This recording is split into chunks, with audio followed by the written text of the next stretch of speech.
Hello and welcome back to the Electronic Intifada's live stream for Wednesday, October 9th. Thank you for tuning in. I'm Nora Barrows-Friedman with my colleagues Ali Abunimah, Jon Elmer, Asa Winstanley, and Tamara Nassar.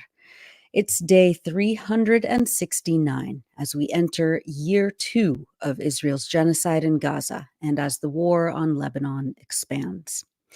Coming up, we'll have a discussion with scholar Joseph Massad about Al-Aqsa flood 1 year later.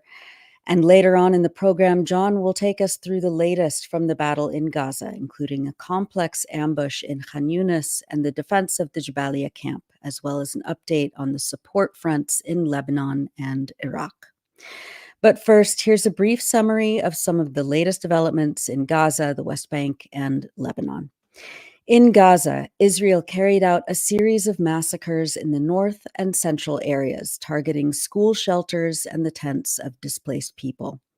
In the northern Gaza Strip, Israeli forces have imposed a siege on the Jabaliya refugee camp for the last 5 days, issuing forced evacuation orders and surrounding the camp with tanks and armored quadcopters. Earlier today, at least 10 Palestinians were killed when Israeli forces bombed the tents of displaced people in Jabaliya. Al Jazeera reporter Tarek Abu Azoum stated on Tuesday that the Israeli army is, quote, systematically working to empty northern Gaza. Journalist Hossam Shabat reported that when people have tried to leave Jabaliya, they've been shot at by Israeli snipers. Quote, many residents are on the streets bleeding as Israeli forces have destroyed ambulances and are targeting anyone who tries to help. The situation in the north is horrific and very dangerous. There are currently hundreds of thousands trapped, and the shelling is nonstop. Novelist Ahmed Massoud, who has been on this live stream several times over the last 12 months, said that on Sunday, quote, the Israelis went into my elderly uncle's house in Jabaliya. They beat him up and then ordered them to leave one by one. My uncle and his wife can't walk easily. They separated them from their children, who were sent in different directions, navigating drone shooting. Mahmoud Shalha, reporting from Jabaliya on Tuesday, filmed this footage of a quadcopter shooting inside Jabaliya Camp. الآن إطلاق نار من قبل طائرات الكوادكوبتر.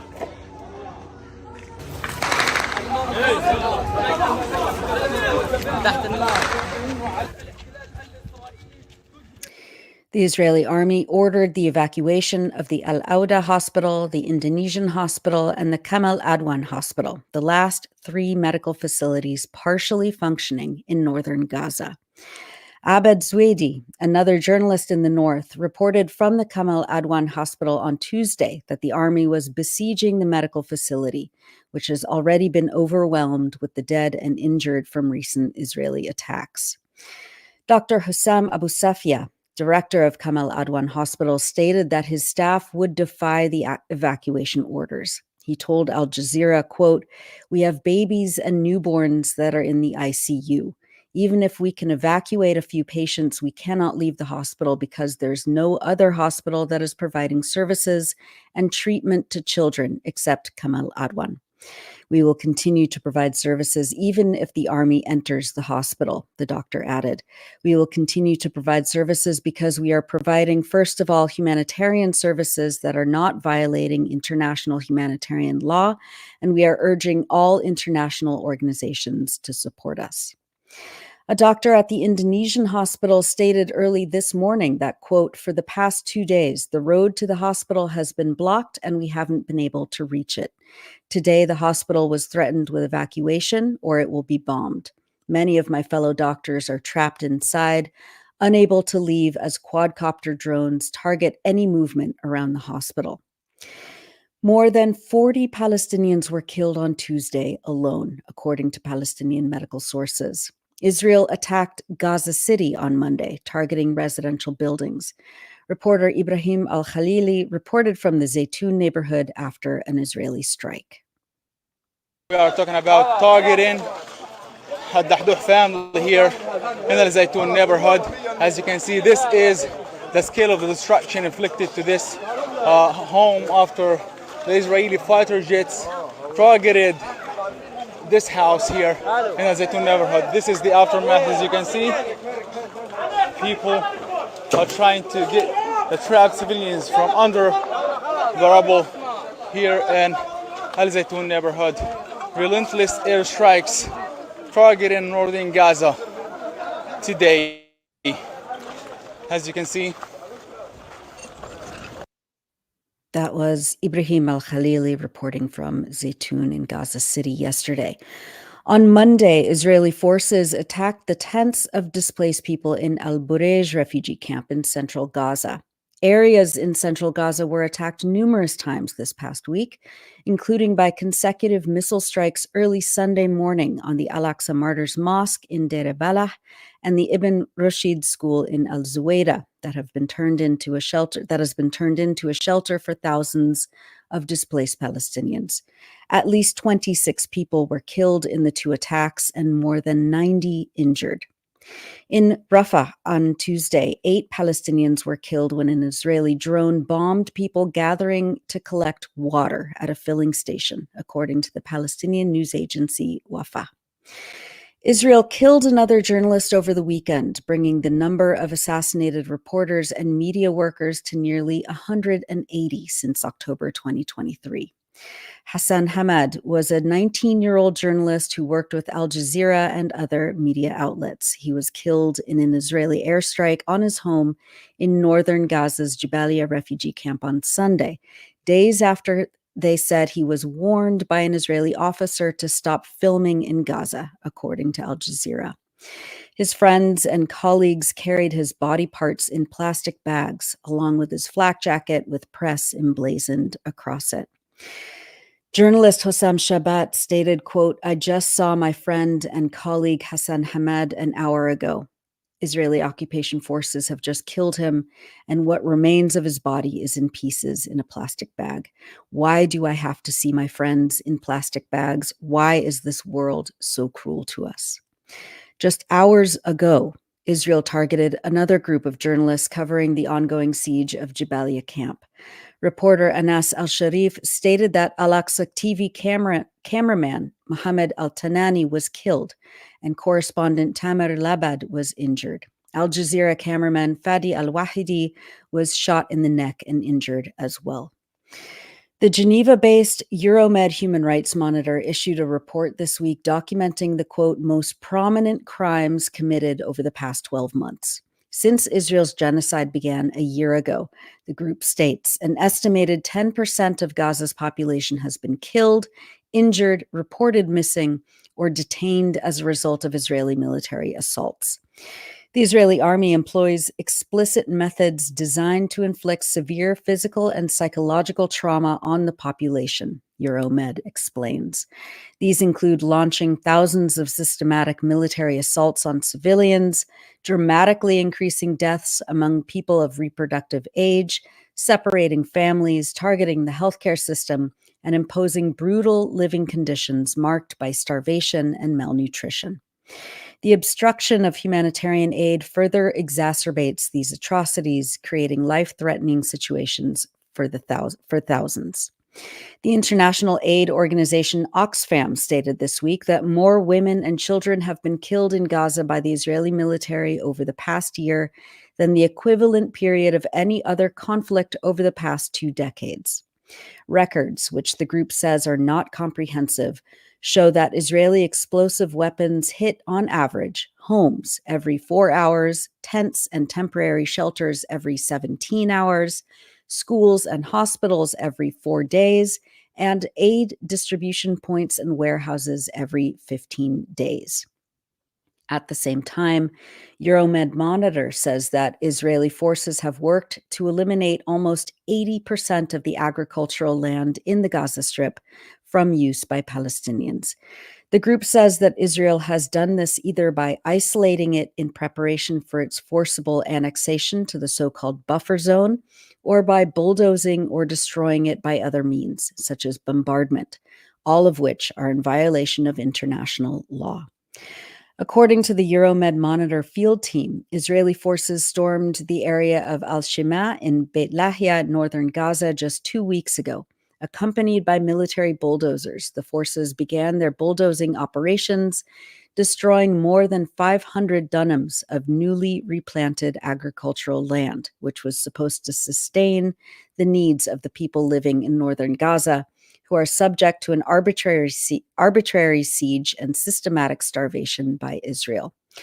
The Israeli destruction of these agricultural lands, the majority of which were filled with eggplants, reflects Israel's insistence on preventing the Palestinian people from depending on the region's agricultural food basket during a period when sufficient supplies of vegetables and other foods are being kept out of the northern Gaza Strip. Meanwhile, the Palestinian Health Ministry in Gaza reported this week that around 1,000 health workers have been killed since last October, and that only half of Gaza's hospitals are partially functional. The World Health Organization estimates that since October 2023, there have been at least 516 attacks on healthcare in Gaza. Israel has also prevented essential medications and medical supplies from entering Gaza, depleting stockpiles. Healthcare Workers Watch issued a report this week showing that 105 senior physicians were killed or detained by the Israeli military over the last 12 months, constituting 23% of Gaza's most experienced physicians, they add. The Electronic Intifada published a feature this week written by Rasha Abu Jalal, who describes how her brother-in-law, Jon Elmer, has tried to access basic medical care as the Israelis continue to decimate Gaza's health infrastructure. Quote, "There are 500,000 scheduled surgeries on the waiting list in Gaza hospitals," Dr. Abdul Latif Al-Hajj of the Health Ministry told Rasha for the Electronic Intifada.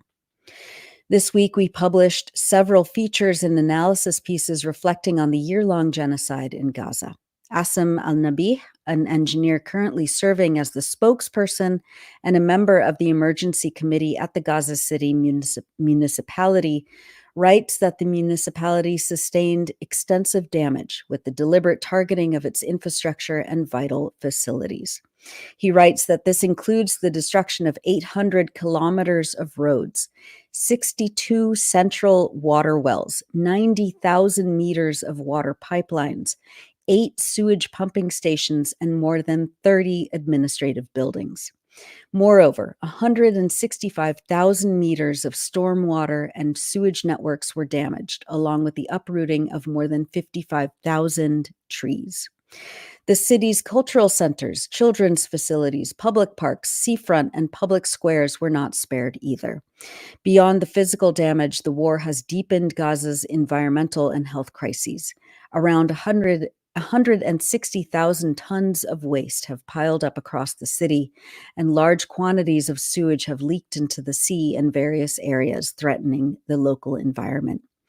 Al-Nabih adds that, quote, "The accumulation and burning of waste has also led to increased emissions and pollution, resulting in heightened disease outbreaks, especially among children. Insects and rodents have spread rapidly, further escalating health risks. All of these burdens were initially shouldered by just 100 men in the first months of the war: engineers, technicians, laborers, and heavy machinery operators. Over time, more of our colleagues joined, bringing the total number of emergency workers to 250, representing just 15% of the municipality's pre-war workforce. Despite the enormous challenges and the unprecedented length of this war, Gaza municipality and its teams continue to work with minimal equipment but unyielding determination. The mission remains to alleviate the suffering of the citizens who have been ravaged by war for more than 365 days. All those efforts were truly worthwhile as they saved lives and brought water to hundreds of thousands. We will continue because there is still so much to do, more lives to protect, and more hope to bring. The names of the men who carried the city in their arms when it was on the verge of collapse may be forgotten, and their deeds may not be immortalized in history books, but the city's ancient stones will forever remember their efforts and sacrifices. Their contributions will be etched into Gaza's long history, adorned with countless triumphs throughout the ages. That's from Gaza Municipality's first year under fire by Assem Al-Nabi on electronicintifada.net. And our contributor Abu Bakr Abed wrote a piece for us this week in which he describes the current situation in Deir al-Balah, the central Gaza Strip town where he lives. Here's an excerpt of his feature. Entire squares have been reduced to rubble, entire neighborhoods have been destroyed, and entire families have vanished. Tents are scattered along the beach and the few remaining streets. Traumatized children queue for hours to get a sip of water.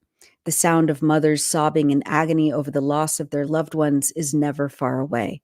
The city, which used to feel like a sanctuary and lived through many wars and escalations that always rubbed salt into its wounds, now symbolizes our general suffering. Israel's ceaseless bombardment makes my family and I anxious all the time. There's hardly any food. I remember a day when I had to eat canned pet food and rotten wheat seeds. I had constant gastroenteritis and fatigue due to malnutrition in the following days. Every day is a struggle to survive. We drink unfiltered water. Our lives might end in an instant. Despite being deprived of their harvest last year, farmers in Deir al-Balah have managed to salvage some plants and trees and are readying to collect their fruits this month. October is the harvest month, a time when we see bunches of dates and buckets of olives all around. And this year, despite the genocide, we will live the same days. We will simply restore our euphoria and joy.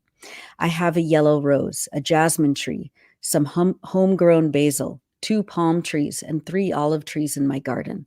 That's how I define hope. In every house standing in my neighborhood, even in my city, are plants and olive and palm trees. Our souls are beautiful, and so are Deir al-Balah and Gaza. This is the reality the entire world needs to know. That's from 1 Year of Genocide and Our Souls Remain Beautiful by Abu Bakr Abed on electronicintifada.net. Turning to the occupied West Bank, an Israeli fighter jet fired missiles at a building in the Tulkarem refugee camp on the night of October 3rd, killing 18 Palestinians, including 3 children. Our colleague Tamara Nassar writes that 3 Israeli missiles penetrated the roof of the building, passing vertically through the 3rd and 2nd floors and landing on the 1st. The missiles destroyed the building entirely and damaged nearby homes. Israel was targeting members of Palestinian armed resistance in the camp who were ostensibly at a cafe on the bottom floor. 7 members of Qassam Brigades, the military wing of Hamas, were killed in the strike.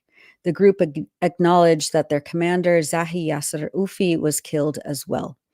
Israel's airstrikes also killed an entire Palestinian family who lived in an apartment next to the cafe.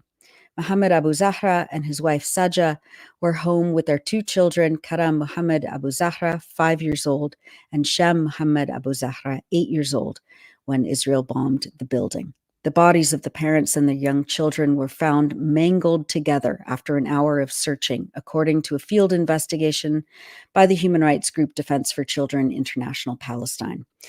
A 3rd child, 16-year-old Mohammed Mahmoud Anbas, was killed in the cafe when the Israeli airstrike took place. Extrajudicial executions have been a cornerstone of Israel's efforts to repress all Palestinian resistance in the territories it occupies and beyond. Nearly 700 Palestinians have been killed in the occupied West Bank since October 2023, according to the UN Human Rights Office. Approximately 190 of them were killed by airstrikes. In Tulkarem alone, 88 Palestinians have been killed by Israeli airstrikes in the last 12 months.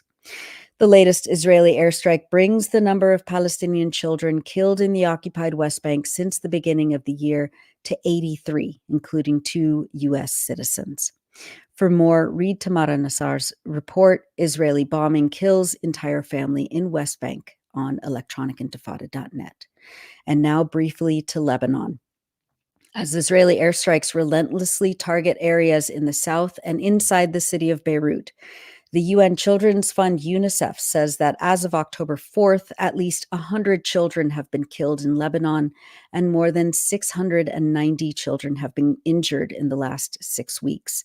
Lebanon's health ministry has said that 2,000 people have now been killed in Israeli attacks on the country. The aid organization Oxfam says that as more than 1 million people in Lebanon are fleeing, shelters are buckling under the strain. According to Al-Manar News, Israel launched more than 30 airstrikes early Sunday morning that were described as the most intense since the onset of aerial aggression on Beirut's southern suburbs 2 weeks ago. The Israeli airstrikes targeted the old airport road, which connects the city center to Beirut International Airport. Al-Manar added that volunteers who searched for survivors reported that Israeli aircraft were dropping explosives around targeted buildings in Beirut's southern suburb of Dahia to hinder the work of civil defense teams. Israeli drones continuously fly over the southern suburbs, employing armed drones equipped with precision-guided missiles to disrupt search and rescue operations, Al-Manar added. The UN High Commissioner for Refugees, Filippo Grandi, called on Sunday for greater international support to stem the humanitarian catastrophe engulfing Lebanon. Quote, "I've witnessed today the tragic toll this war is taking on entire communities," Grandi said. "International humanitarian law must be respected and cannot be ignored. Families have been left homeless, stranded in the open air with traumatized children unable to understand what's happening. They all told me how desperate they are to feel safe and for the airstrikes to stop so they can return to their towns and villages."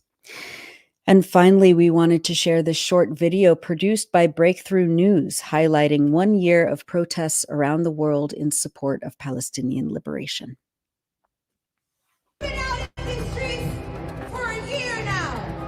The people of Palestine know this. The people of Yemen know this. The people of Lebanon know this. The people of Iraq, the people of Syria, the people of Haiti, the people of Puerto Rico, the global South know this. And we, in the belly of the beast, must be reaffirmed that this is a long march and we're walking with millions of people across this globe.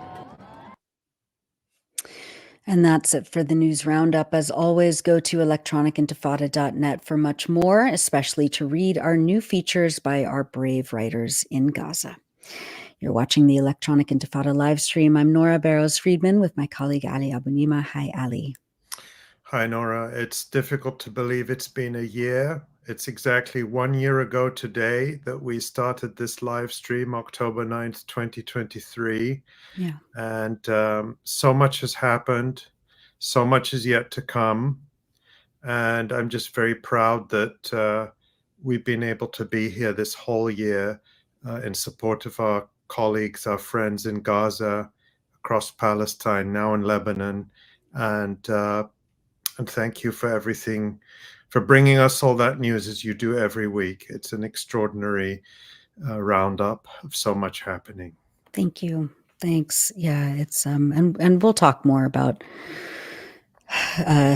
the last year, obviously, coming up with Joseph Massad, and at the end as well. But let's go into that interview. Why don't you introduce Joseph? Yeah, and if you're just joining us, this is the Electronic Intifada live stream. I'm Ali Abunimah here with my colleague Nora Barrows-Friedman. And 1 year ago this week, the Al-Aqsa flood operation began. Palestinian resistance fighters broke out of one of the most heavily guarded places on earth, the occupied Gaza Strip, and totally routed the Israeli army within a few hours. That's the reality of what we saw and of what happened on October 7th. But both Israel and its Western backers in government and media have tried to erase from popular memory these images of Israeli military defeat and to replace them with alternative images of Israeli vulnerability and victimhood, in which defenseless Israeli babies were burned and countless Israeli women raped. We knew pretty early on, and we know now conclusively, that those atrocities did not happen. But using Israeli atrocity propaganda as a pretext, the United States and Europe gave their full support to the Israeli genocide against the Palestinian people, which continues 1 year later amid an ever-broadening regional conflict. In fact, on that day, Israel killed many, if not most, of its own people as it invoked the so-called Hannibal Directive, a secretive military doctrine which permits any level of force needed to prevent Israelis being taken captive. Israel has now extended its genocidal violence to Lebanon, and it is also threatening to attack Iran, following Iran's missile retaliation for Israel's repeated Israeli aggressions against Iran. Armed by the United States, Israel has killed more than 41,000 people in Gaza and more than 2,000 in Lebanon, according to official figures, although estimates for what may be the actual numbers in Gaza range significantly higher. What is the historical context for the events of October 7th, 2023, and why does Israel enjoy such total support from Western governments? Where does the role of the Israel lobby fit in, and what might come next? Joining us now to talk about Al-Aqsa flood 1 year later is Joseph Massad. He is professor of modern Arab politics and intellectual history at Columbia University and one of the most significant public intellectuals today. We're honored that he's regularly contributed to the Electronic Intifada for many years, and he writes a regular column for Middle East Eye, providing essential historical context and perspective on contemporary events. Joseph Massad is the author of Islam and Liberalism, Desiring Arabs, The Persistence of the Palestinian Question, Colonial Effects, and many, many other articles. He's currently working on a major history of settler colonialism. Welcome, Joseph. Thank you for having me, Ali. I'm honored to be here. Thank you. We're likewise honored. Joseph, let's start with looking back over the last year. Israel, with Western backing, has been perpetrating a genocide against the Palestinian people, which it is now extending to Lebanon. From the very first day, even when Israeli leaders made it abundantly clear that they intended to commit genocide, the United States and the European Union have been its principal arms suppliers, supporters, and accomplices. Meanwhile, the few countries or groups that have attempted direct intervention to stop the genocide in accordance with the Genocide Convention are Hezbollah in Lebanon, Yemen, resistance groups in Iraq, and of course, Iran. Were you surprised either by the scale of the atrocities Israel is willing to commit or by the seemingly limitless Western support? What explains this level of Western government support that has shocked even significant portions of the population in countries including Britain and Germany? What is at stake for these regimes in supporting Israel to this level? I was certainly surprised and shocked by the scale of the genocide that Israel embarked upon since that day and continues to actually perpetrate today. I was not surprised by its ability to inflict so much violence. This is something it had always done. This is, after all, a country that is based on the principle of ethnic cleansing. It is a country that is based on the principle of having the right to commit atrocities, war crimes, and crimes against humanity with abandon, without any kind of even reprimand, let alone penalty from the international community that is dominated by Western countries, which are its allies. And of course, I was not surprised by the support it received from Western countries. This has been indeed the kind of course of such support and sort of supplying of arms and money since the settler colony was established in 1948. So that was not surprising. But indeed, the scale of the genocide was absolutely horrifying. It's an awesome scale that no one would have predicted before. Yet, of course, anything that we believe Israel is capable of, Israel often surprises us by showing that it is capable of doing so much more harm to civilians and to people, so much more, to cause so much more destruction around it and in the region. So I believe that, in fact, so a big part of the scale of this genocidal war that it had launched is very much enshrined within its very sort of raison d'etre, its very existence ever since it came to exist in 1948. As for the announcement that it is initially and subsequently by Israeli leaders that what they intend to do is to commit genocide, this was not unlike, for example, the Zionist movement's often telling us and advertising that its plan for the Palestinian people was to be expelled. This is what the Zionist movement had announced back in the 1890s and continued to make plans for in the 20s, 30s, and 40s. And when Palestinians would bring this to the attention of the international community, they would be reassured that indeed all the Zionist movement wants to do is to coexist peacefully with them.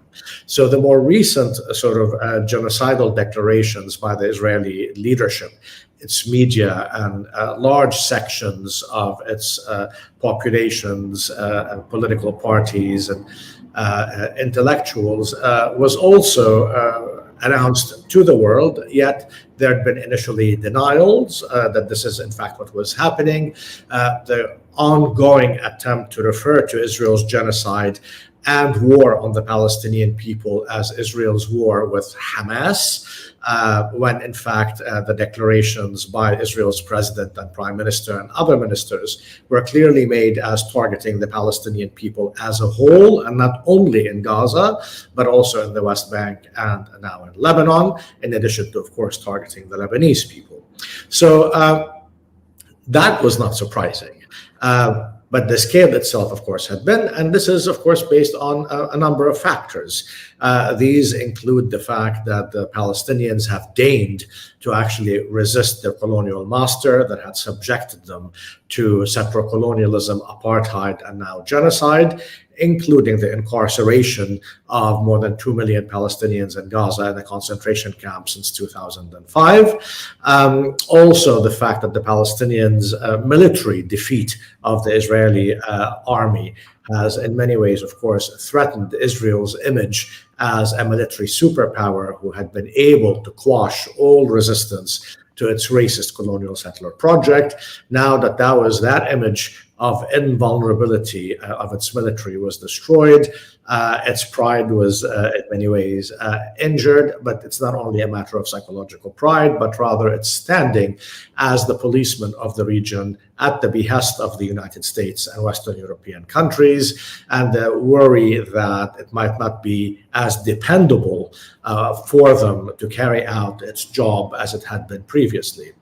Also, of course, the scale of the genocide, which is, again, part and parcel of the racism that is intrinsic to Zionism about ridding itself of the Palestinian people, either through expulsion or murder, is also a lesson that Israel believes it is teaching Palestinians so as never to resist them again and to resist its apartheid regime and its Jewish supremacist regulations and rules. It was also, of course, the idea that Israel itself was threatened by this attack rather than its grip on the Gaza Strip was engineered to also galvanize and unite an Israeli electorate that had been divided for several years now, with massive demonstrations against the current Israeli government for threatening the rights of a portion of the Jewish electorate in the service of another portion of the Jewish electorate. This also, of course, had led to Western countries taking the side of those so-called secular Israeli Jews who felt threatened by juridical reforms that could threaten the rights of these Jews. Of course, as we know, there's a consensus in Israel among all the electorate, whether religious, right-wing, fascistic, liberal, or left-wing, on how Israel must treat the Palestinian people. But there is no such consensus on what rights Jews should have, especially whether religious or secular. So that kind of division has led to denunciations of Israeli government policies and juridical reforms by the US government and West European countries, prior to the genocide, prior to the Palestinian resistance operation.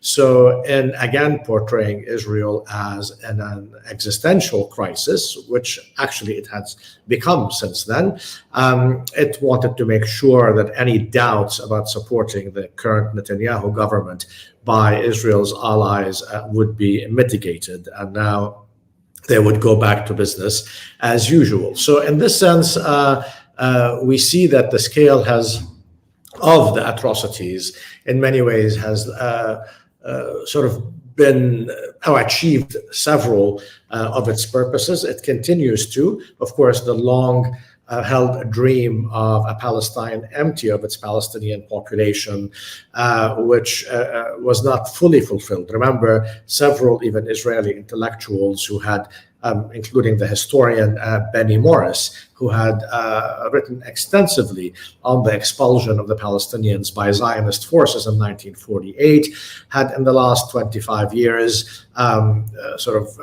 expressed regret that the Israelis were unable to cleanse all of Palestine of Palestinians. He, of course, represents a large number of people who believe this, especially as we've seen polls that have insisted that Palestinian citizens of Israel should be expelled or should not remain in the country, let alone those in the West Bank and Gaza whom Israel had purposely expelled since 1967 and continues to make their lives unlivable in the hope that they would leave. Short of that, it would kill them en masse, as it has been doing in Gaza. Yes, I was surprised and shocked by Israel's ongoing genocide and the scale of it, but not of the Western support it has received. Well, I want you to just say a little bit more about that, because I think, if I think about my own reaction, I was not surprised by what Israel is capable of. But I think I must have naively believed that there was a limit to what the West would tolerate. It turns out there is no limit to what they will tolerate. And, you know, we can talk about Israel as a policeman, a dependable asset for them in the region, but ultimately, doesn't it become, if we think about it in the sociopathic terms they do, doesn't it become at a certain point too expensive to maintain this level of unquestioning support? What is it behind that? Is it purely a matter of interest? Is it cultural? Is it ancient religious and ethnic hatreds that the West harbors towards the people of the region? What explains this level of Western barbarism and savagery towards the people of Palestine in the region? I mean, all of the above and more. I'm not sure why the West would not tolerate this scale of devastation and genocide when it itself has committed and continues to present itself as able to commit and willing to commit such atrocities itself. After all, the American murderous invasion of Iraq, which sacrificed hundreds of thousands of Iraqis without any apologies just a couple of decades ago, remains with us, and the Americans continue not to apologize, but rather to be proud of their achievement in Iraq, at least in terms of the actual invasion and what they felt they had achieved. The French, as of now, have never actually apologized for the genocide they committed in Algeria when they killed upwards of 1 million people and colonized the country for over 132 years. I'm not sure why they would not tolerate Israel committing a genocide today in the name of the very same Western values that they themselves continue to uphold. The British have done similar things across Africa and elsewhere in India. I'm not sure the West is a stranger to these kinds of genocidal wars of which it itself, of course, is guilty. Remember, the United States back at the end of World War II and until this very day continues to defend its atomic genocide in Japan when it bombed deliberately civilian populations in Nagasaki and Hiroshima and killed upwards of 215,000 people. And it defended that then and continues to defend that today with the lie that in murdering 200,000 people in cold blood by experimenting on them with atomic weapons, it saved 500,000, or more recently, I've read an account of upwards to 30 million possible American casualties. So the idea of committing genocide to prevent an imaginary genocide is well established in Western sort of justifications for their barbarisms. This is, after all, genocide is indeed a Western liberal value, I mean, it should always be considered as such. And I always am perplexed when people question Israel's commitment to Western liberal values because they think Western liberal values are actually the propagandistic values that Western imperialist governments put out there. I believe Israel is sincere when it says it indeed abides by Western liberal values, one of which is genocide, one of which is settler colonialism, one of which is utter racism and racial contempt for its racial inferiors. All of that is part of Western values, and Israel, I believe, is correct and sincere in claiming that it upholds them and protects them in its war. Professor Massad, I just wanted to follow a thread that you mentioned a few minutes ago in terms of Israel's and the West's existential crisis. How can we understand this expanding genocide in the region? Is this another round of violence that will end in another uneasy truce, or do you think that we're in this more decisive existential phase? Is this the opening round of the Palestinian War of liberation from Zionist colonialism and regional liberation from U.S. imperialism? How do you see this? Well, I mean, first of all, I think this is an existential war for the Palestinians as well. People don't speak about that. They often speak about it being an existential war for the Israelis. For the Palestinian people, especially in the last 3 decades or so, their lives have been upended by the complete co-optation of their former representative, meaning the PLO, for which they had fought on several fronts to establish in the 1960s and in the 1970s, and which had sort of ultimately been reduced to a collaborationist authority, not unlike the South Vietnamese state, not unlike 𝐓𝐡𝐞 𝐄𝐥𝐞𝐜𝐿 in South Africa, with the enemies of the Palestinian people. So for the last 30 years, what we have seen is an intensification of the oppression of the Palestinian people, an intensification of the colonization of Palestinian lands. We went sort of up to almost 1 million colonists in East Jerusalem and the West Bank. Remember, often people speak of the increase in the settler population in the West Bank minus East Jerusalem. But East Jerusalem, first of all, or Jerusalem itself, which seems to have taken over almost a third of the territories of the West Bank. If you add, and you must add, the number of settlers in what is called Jerusalem and the rest of the West Bank, you have over 1 million settlers that have come to colonize the land of the Palestinians since 1967 alone. So ultimately what has been happening is a kind of the Israeli strategy has always been to have sort of tactical goals, and that the strategy is to have tactical goals, and the tactic is always to keep postponing any so-called resolution, as if this is a problem and not a colonial situation, a resolution to the Palestinian problem, as they would call it in international parlance. And as a result, what we've had, I'm sorry, I'm not sure if you can hear the ambulance and the fire trucks passing by. This is New York City, after all. But I think this amount of neglect of the Palestinian struggle, it's an attempt to fully erase that struggle and render the status quo in a way a permanent status quo, as in the situation in Gaza will continue until it cannot continue. Then we'll have another solution which will restore it or perpetuate the oppression of the Palestinians under a new arrangement. Similarly in the West Bank, similarly in Israel. We've seen several changes, of course, over the last years. The increase in the number of racist laws targeting Palestinian citizens of Israel, especially since 2018, but even before, since 2000.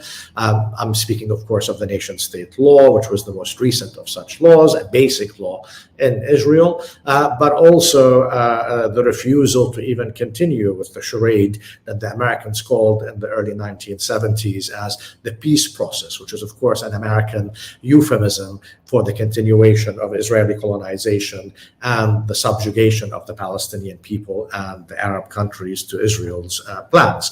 So, in that sense, if the Palestinians, especially those in Gaza who are have been the most oppressed amongst the Palestinian population. We're not even speaking about the refugees outside and the diaspora, but those within Gaza who have been under the most sadistic type of oppression by the Israelis understood very well that their lives were no longer livable, and that the only way out is indeed to resist and to try to overthrow this racist apartheid Jewish supremacist regime.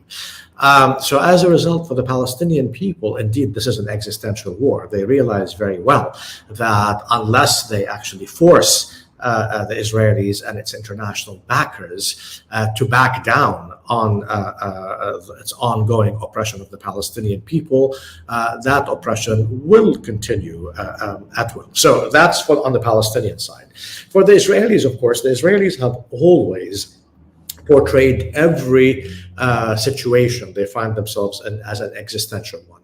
And perhaps they're not wrong, because they understand that if the basis of the very establishment of Israel is ethnic cleansing, is Jewish supremacy, is apartheid, and a predatory military power that wants to take over the region, then any form of resistance to Israel and any of these Israeli practices is seen correctly as an existential war. That basically what these people are fighting are is the very essence on which the Israeli state has been founded.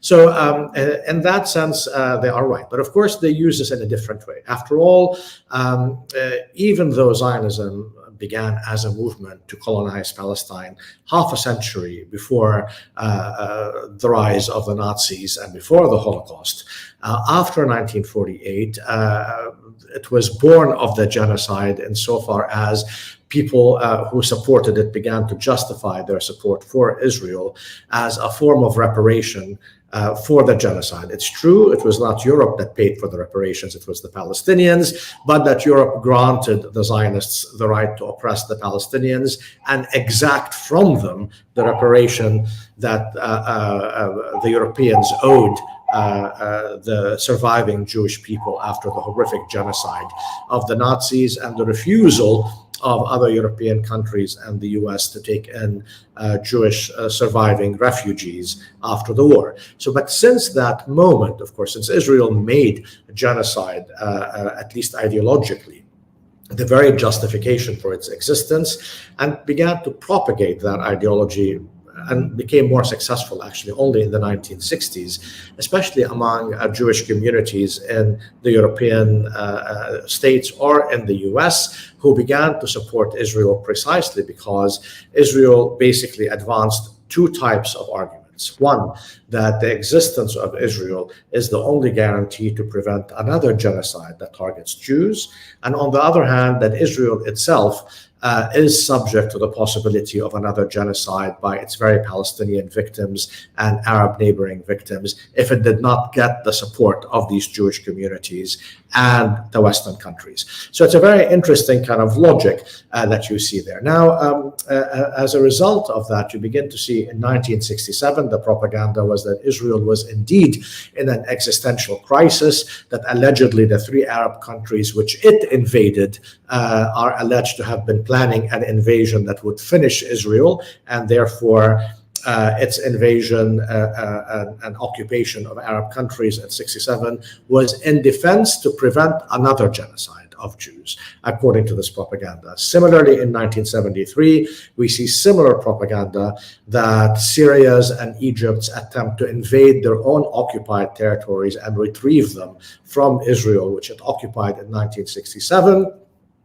was also allegedly a genocidal war against Israel. As we know, at the time, Golda Meir prepared the 13 nuclear bombs or atomic bombs that Israel had at the time to be dropped on Damascus and Cairo, and the intervention of Henry Kissinger and the Americans by providing the Israelis with necessary armaments and ammunition prevented that from happening and reversed the advancing Syrian and Egyptian armies at the time, and reversed the outcome of the war. So it is constant, this idea that Israel's existence is always at stake, and that Israel needs to do everything that it must do, because any threat to it, in fact, is a genocidal threat.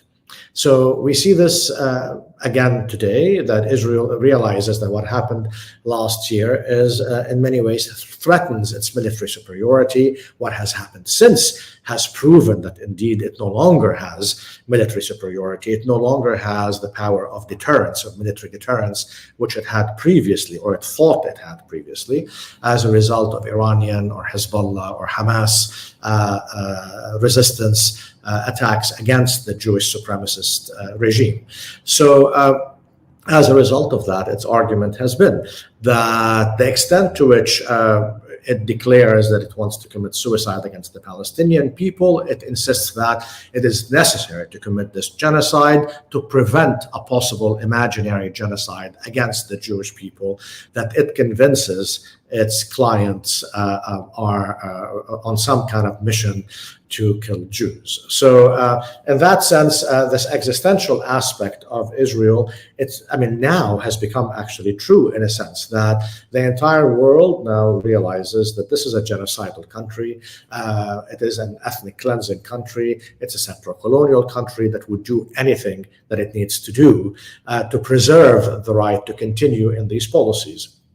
The Western countries will continue to support it because, first of all, it is an important imperial station for them. It has been established by them for that purpose. We know this, for example, from the late 19th century. Ever since the Suez Canal was built, the idea was put forth by initially Protestant Zionists, but subsequently by Jewish Zionists, that establishing an imperial station near the Suez Canal would be necessary to protect the canal in the future from any attempt by the locals to take it over. This is indeed what happened in 1956. At the time, Israel's sponsors were the British and the French. They indeed colluded with Israel to start a war against Egypt so that they could invade and under the pretext of protecting their interests in the Suez Canal. In 1967, Israel was able in many ways to finish off President Nasser of Egypt and his regime, something that the US had tried to do unsuccessfully since the mid-1950s. Israel was successful in defeating the Egyptian army and ultimately in neutralizing Nasser, who survived for 2 more years, but really as a defeated man. So in many ways, Israel has provided these services.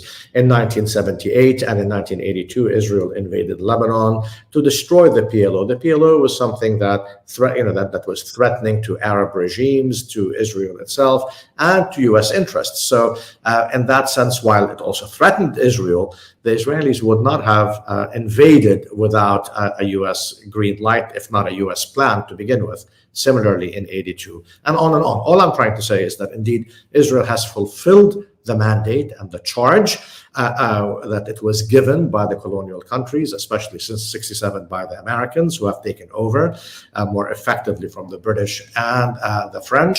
And therefore, it continues to be necessary for them, perhaps not in an existential way. It's existential for Israel to remain standing as the state that it is. For European countries, it may be in some ways existential. In others, the costs, as Ali was alluding to earlier, might rise to such a level that they would no longer support it. But I think that would only happen if Israel were no longer able to fulfill its mission, to fulfill the services that it has fulfilled for the West. Only then would the price of supporting it become too high for the Europeans and the Americans. It's interesting hearing you talk about Israel constantly having to present itself as a victim of genocide or a potential victim of genocide. And we saw that propaganda again after October 7th, this talking point put out by the Israeli government and its supporters that October 7th was the biggest mass killing of Jews since the Holocaust.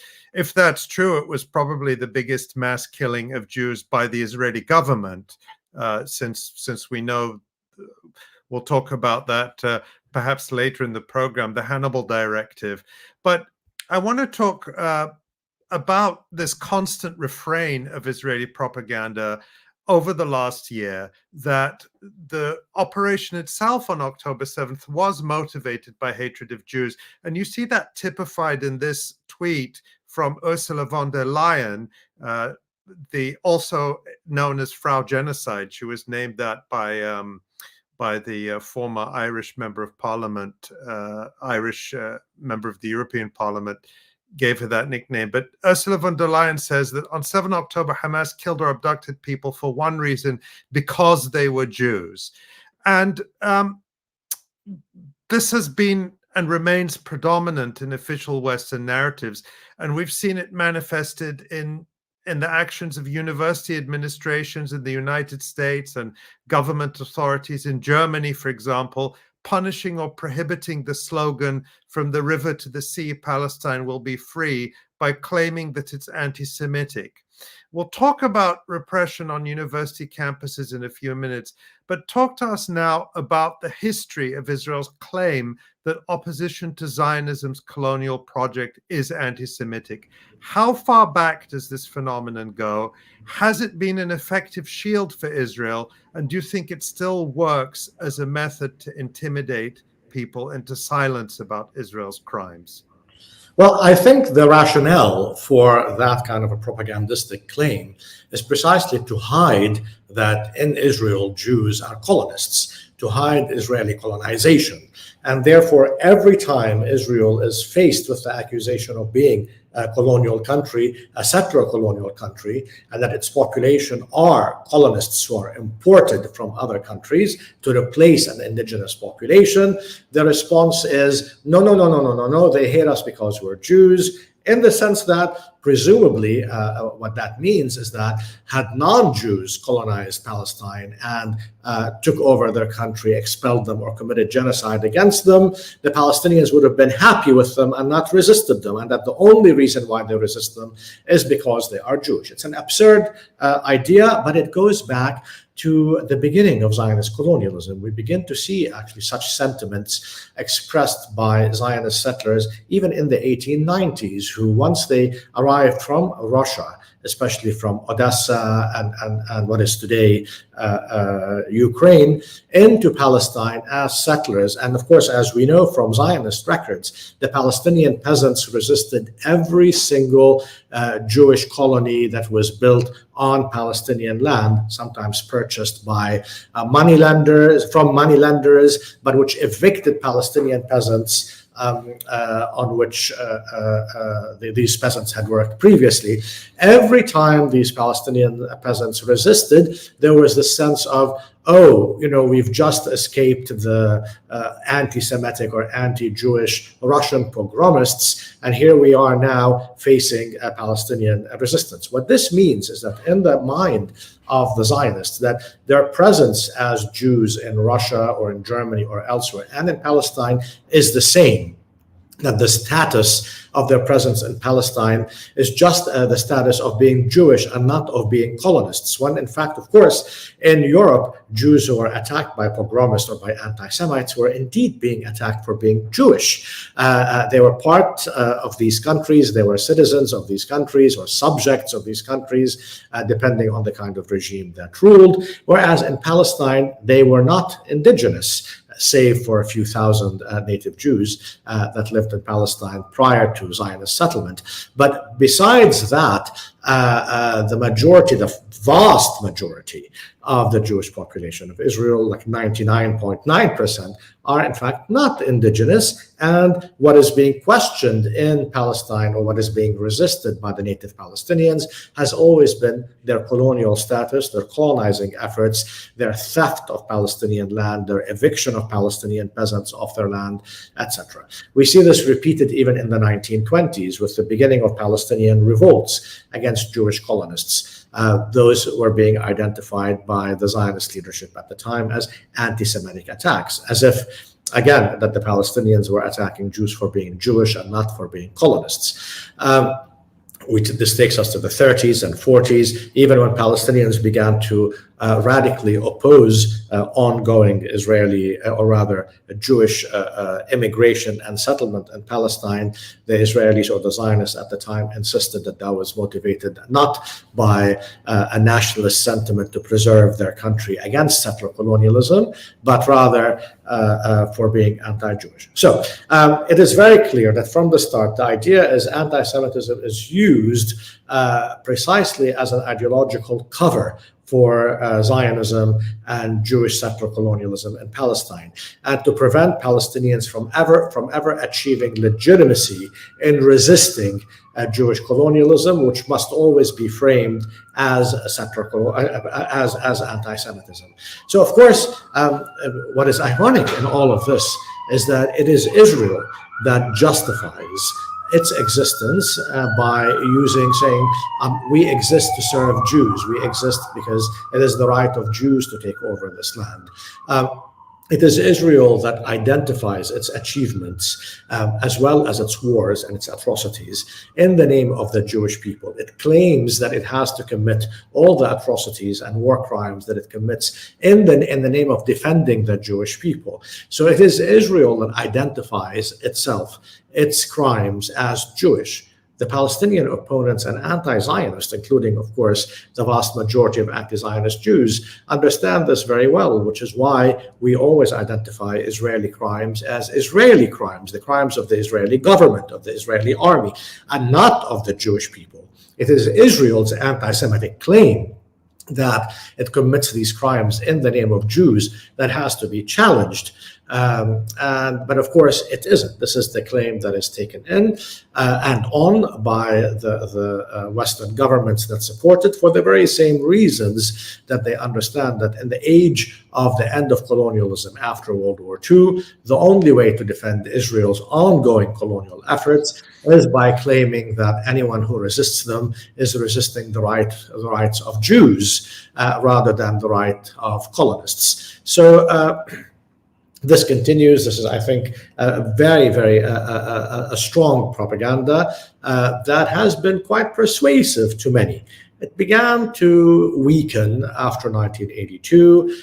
This is the first time after Israel's invasion of Lebanon, which killed close to 20,000 Palestinian and Lebanese civilians, that Israel was accused of committing genocide, both by the General Assembly that passed a major resolution at the time without any opposition, and by several countries, including the Soviet Union, a number of European and Latin American countries, after the Sabra and Shatila massacres, who all accused Israel of committing genocide in Lebanon, that its goal was to destroy the Palestinians as a nation.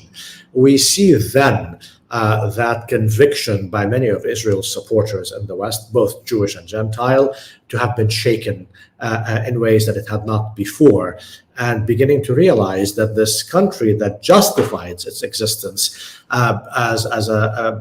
by virtue of appealing to the Holocaust of World War II, that because Jews were victims of the Holocaust and of genocide, it has the right to colonize the Palestinian people. Now suddenly it itself begins to be accused of committing genocide in the 1980s and 90s, up until sort of the last year, where it now is being accused of committing genocide by also the International Court of Justice and a large number of countries around the world, and a genocide that is being documented, and being live streamed around the world, despite the attempt to cover it up by the mainstream Western media in the US or in Western Europe. This has created an ironical situation, if you will, that suddenly, you cannot, this is the appeal to genocide as a justification for Israel's genocide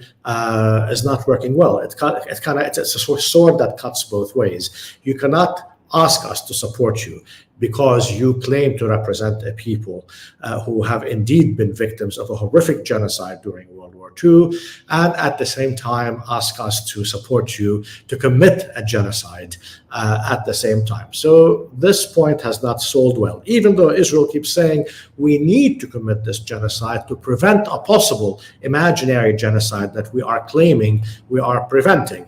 It's not selling well. It certainly is not selling well with a large number of Jews in Europe and the United States, and of Gentiles as well.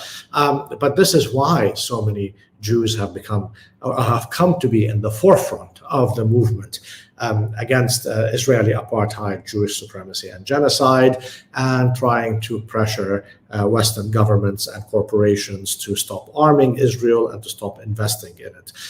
So that logic, I think, no longer works as effectively, except in the corridors of power. I mean, like I said earlier, the US continues to defend its own genocide in Japan, or even against Native Americans. The French continue to do so also in relation to France. The Germans only lately apologized very kind of lightly for their genocide in Namibia, but not in Tanganyika, where they killed upwards of 300,000 Africans at the beginning of the 20th century. So some genocides deserve some apologies, others don't. But ultimately, these countries understand this Israeli logic, which is an extension of them. Israel is not reinventing the wheel in claiming that it must commit a genocide to prevent an imaginary one. This is an argument they've all used before, and quite successfully, and they continue to use them in a number of cases. I just want to clarify that it was Claire Daly, the former member of the European Parliament, who gave Ursula von der Leyen the nickname Frau Genocide, which seems to have stuck. Her name had slipped my mind. And Joseph, while you're talking, I'm thinking, I saw recently something about how in Germany there's now this trend, this new intellectual trend to describe the German people as victims of Nazism.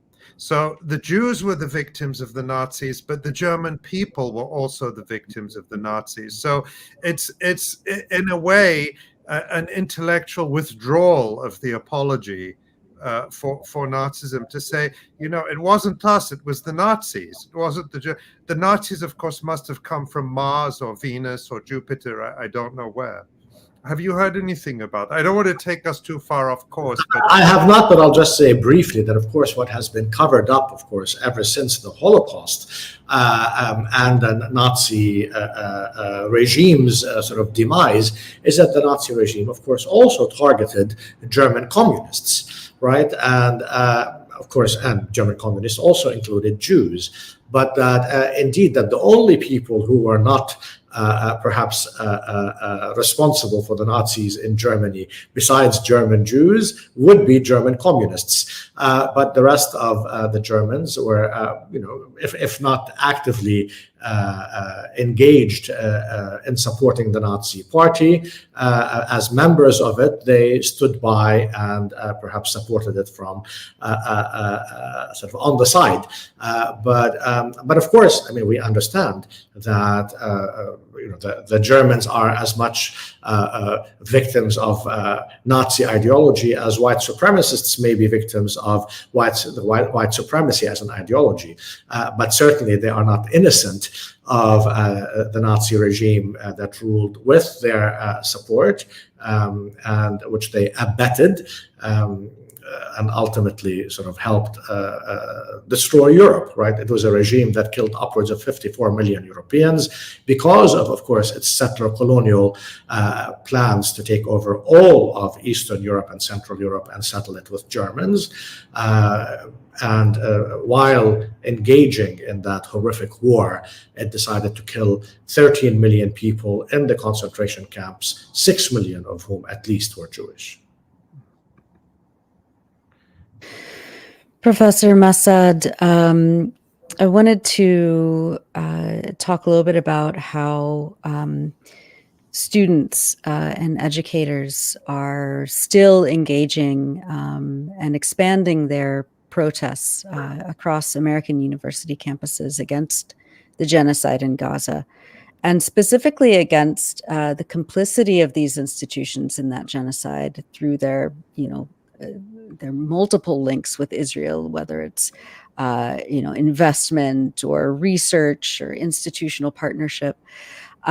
These protests and these encampments spread around the world. Last spring, your own university, Columbia, was at the heart of this movement. It was also in the forefront of violent repression of its own students, with the now former Columbia president, Minouche Shafik, infamously calling in the New York Police Department to brutalize and arrest students. We saw similar university-sponsored violence against students and educators copied across the country. It started back up again.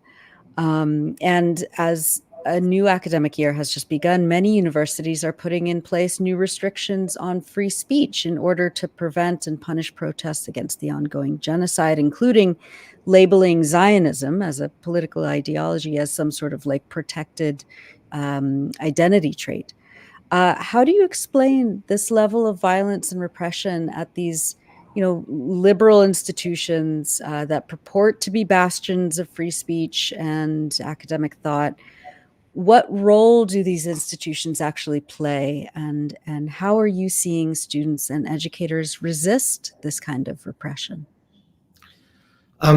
First of all, I think, of course, the attack on the universities begins early. This is in the 1970s and early 80s, you begin to see an attempt at transforming the curricula of elite universities, especially in the United States, as a result of the civil rights movement, etc. In Europe as well, after the decolonization, you begin to see an attempt to transform some of these curricula, which were, of course, always white supremacist, racist, sexist in every possible way, denying, for example, what had happened and continued to happen to and continues to happen today to Native Americans or to African Americans, etc.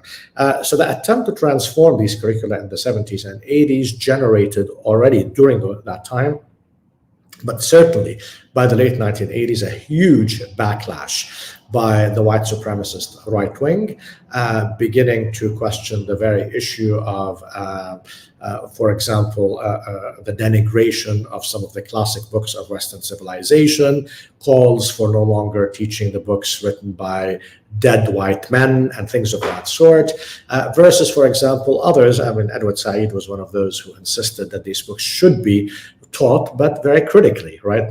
So they should not be erased from history or from curricula, but actually, so we should learn to speak about John Stuart Mill, but also to learn about how he supported colonial oppression and savagery against colonized people, that he supported apartheid in colonized countries, and there should be a different law for white colonists versus non-whites. Similarly, someone like de Tocqueville, who'd written about the so-called democracy in America in the 19th century during slavery and settler colonialism and the oppression of Native Americans, and he himself also not only had liberal ideas about democracy, but also supported the massive killings of Algerians by the French colonial forces. So the point being that there were several wars being the so-called culture wars of the 1990s that began to be huge between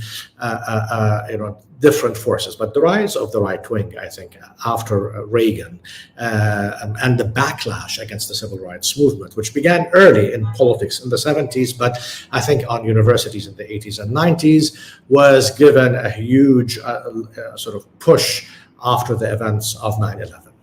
So you begin to see that the attempt to destroy the university from within. I mean, the American university is a liberal institution that has been committed to a liberal form of knowledge, liberal arts, and in the tradition of 19th century German and some British universities.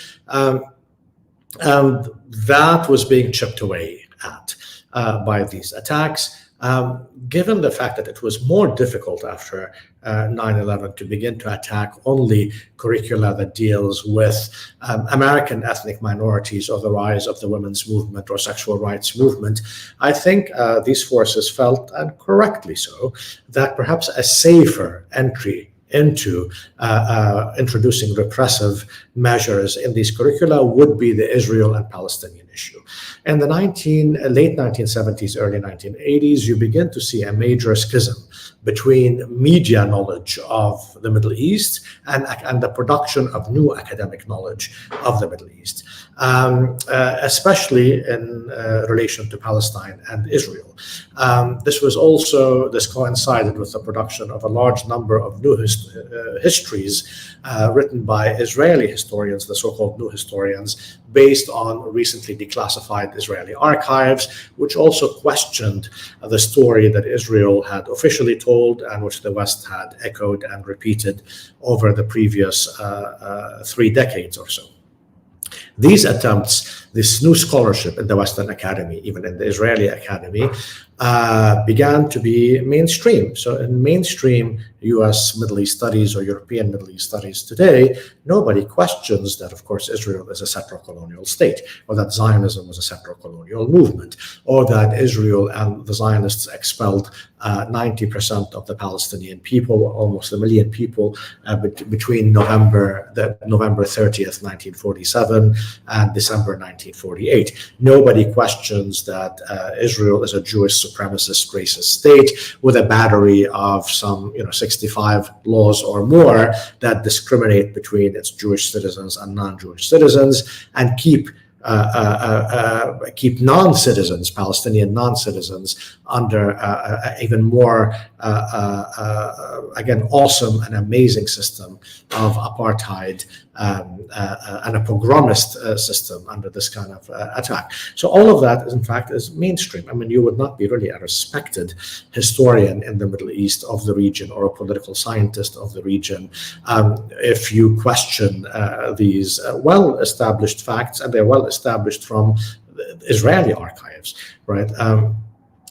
Official archives, I mean, military and government and what have you. So nonetheless, the attack by pro-Israel forces and by right-wing forces began there because, of course, in the US, both liberals and conservatives support Israel. Both liberals and conservatives are committed to Israel's right to be a Jewish supremacist state.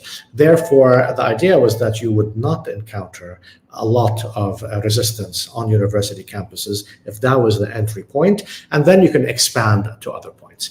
We saw some major resistance even then in the 2000s by even the then provost of Columbia University, Jonathan Cole, who wrote an amazing book called The Great American University about the history of education, and at other Ivy League schools. However, increasingly, of course, by 2004, 2005, you begin to see these attacks multiply in a huge way. At the time, we had a president at Columbia University, Bollinger, who portrayed himself and was portrayed as a defender of civil rights, being one of the biggest supporters of Israel, the biggest crusader on it, against pro-Palestinian voices on campus at that time. I was targeted by pro-Israel forces off campus, and he allowed them entry into this campus. But of course, this was happening in different campuses. And of course, there was a momentum for that lobbying attempt that slowly began to accumulate power inside universities, saying, and again, equating any criticism of Israel with anti-Semitism. The difficulty was that a large number of Jewish scholars are either critical of Zionism and Israel or anti-Zionist in Israel. They had a bit of a hard time with this. We already begin to see Israel trying to delegitimize such scholars back in the early 1970s. In 1972, Israel's foreign minister, the South African-born Aubrey Solomon, known as Abba Eban, at the time convened a conference in Israel of American Jewish organizations, where he announced that there had been a rise in the United States of leftist anti-Semitism by the New Left and the Civil Rights Movement, and that amazingly it included some Jewish personalities. At the time, there were two major Jewish intellectuals that were critical of Israel, Noam Chomsky and 𝐓𝐡𝐞. They were denigrated as not Jews who uphold Jewish traditions, what would come later to be known as self-hating Jews. By the time you get to after 9/11 and the 2000s and today, there's a large number of Jewish intellectuals and academics who are who speak sort of forthrightly and openly and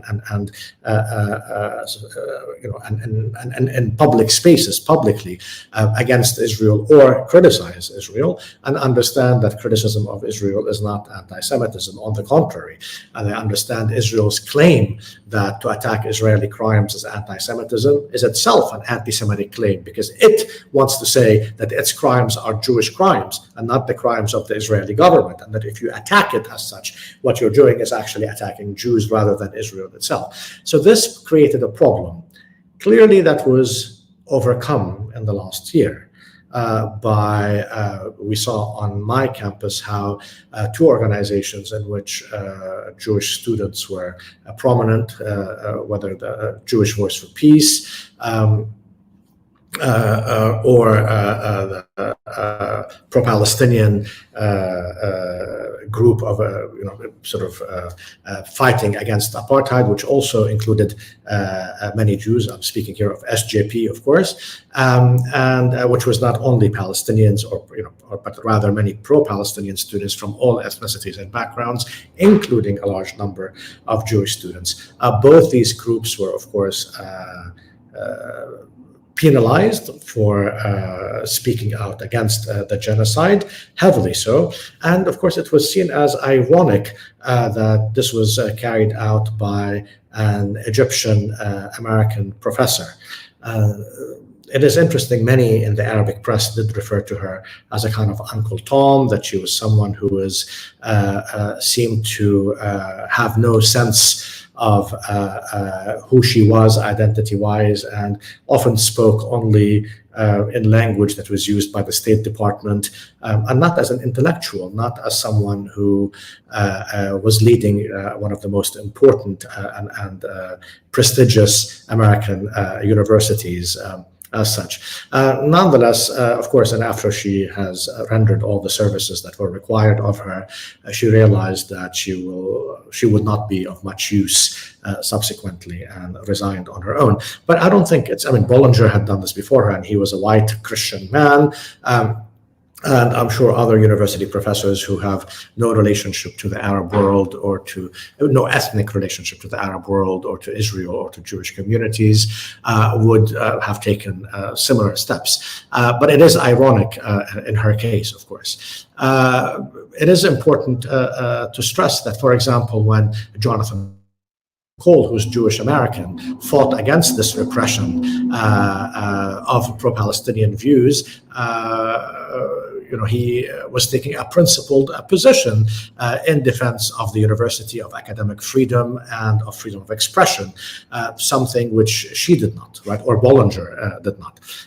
At any rate, so what you see today, the increase in that kind of repression is the result of the accumulation of that kind of influence that begins in the 1980s, accelerates in the 2000s, and reached this sort of epitome of repression today, because these views have been legitimized, especially by bureaucrats. The fact that universities have become privatized, even a private university have become no more neoliberalized in many ways, and dependent on donors who now openly threaten them, as they have in the last year, of cutting out fundings. You have a conservative Congress that also is in many ways trying to penalize universities unless they toe the line. You would think this is for liberals, for people who are committed to constitutional rights in the United States, for universities as strong and as powerful as Columbia University. You would think these universities would stand up to them and would say, absolutely not. We will not, in any way move an inch away from our commitment to academic freedom and to freedom of speech, and we will not be blackmailed either by private interests or by Congress to do so. The opposite has happened. So the reliance on private monies, the reliance on Congress in the way that universities have come to rely in, and the profit motive through neoliberalization, which transformed education from a public service into a kind of a corporate profit-making machine, also have played a very important role, I believe. There is so much there, and I hope that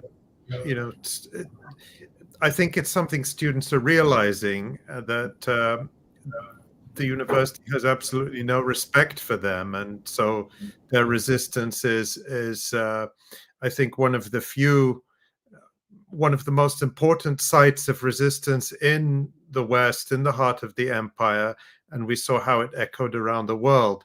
But I want to go to a different area now, Joseph, while we still have you, and sort of pan out and look at the role Israel plays in global politics today. You've written, quote, "The world today is divided between two opposing camps, a minority of powerful imperialist white supremacists, conservatives and liberals alike, including token non-white liberals who support the genocide of the Palestinians, and the majority of the people of the world who do not," end quote. But if this is true, how will it translate into changes on the ground? There is much talk now about a new multipolar world, with China and Russia being the principal rising powers, challenging the military, economic, and cultural hegemony of the United States. How does Israel act as a sort of a cultural marker and touchstone in this emerging world? And can Israel hope to find new imperial sponsors if US decline proceeds to a point where it is no longer willing or able to guarantee the continued existence of the Zionist settler colony in Palestine? Before I answer that, I just want to add a footnote to my previous answer, as in one of the important things that has happened, I began to speak about this when I answered the question, is this discrepancy between media knowledge and academic knowledge. So when the media covers universities or our curricula or our classes or what we teach, they are shocked to find out that, for example, Israel is accused of ethnic cleansing, because that's something that is not accepted in the New York Times or in the mainstream press. So they think that this is actually something that we made up. This huge gap in the last almost half a century between scholarship and the media accounts for some of this, because you also get sometimes some young impressionable students who've grown up understanding sort of the media situation on this. They come to the university and they think, oh my God, what is this? We've never heard of this before. So the immense media campaign against the universities is very much part of this a huge gap between the ignorance of the media, not only ignorance of the histories of the Middle East, but also of developments within the academy and of academic knowledge on this question. So that is one thing that I wanted to stress. Going to your question about Israel's global positioning, if you will, or at least the fact that the world is being run by a small number of imperialist countries. This has been the case, of course, since World War II. The Soviet Union was an important check on the United States and its Western allies until it sort of floundered by 1990. And since then, the US has had, the run of the world and is able to do what it pleases with few, if any, constraints that sometimes may be placed on it. There has been a rise of some rivals or let's say not even rivals, but people who defy its will. And in that sense, it cannot count on their complete obedience. These include especially, Russia under Putin, and of course China, who really has not in any way challenged the U.S. on any political issue, but has been economically sort of seen and present, and is indeed objectively has become an economic competitor or rival to the United States. In addition to those, you have resistance movements. Prominent among them are those in the Middle East and some regimes who support them, like the Palestinian and Lebanese resistance and the Iranian regime that support them. Some other small resistance groups in different parts of the world that have been mostly quashed or contained. So it's been important for the U.S. to in many ways attempt to quash such resistance or rivalry. And this is why it has militarized three situations in those three areas of the world.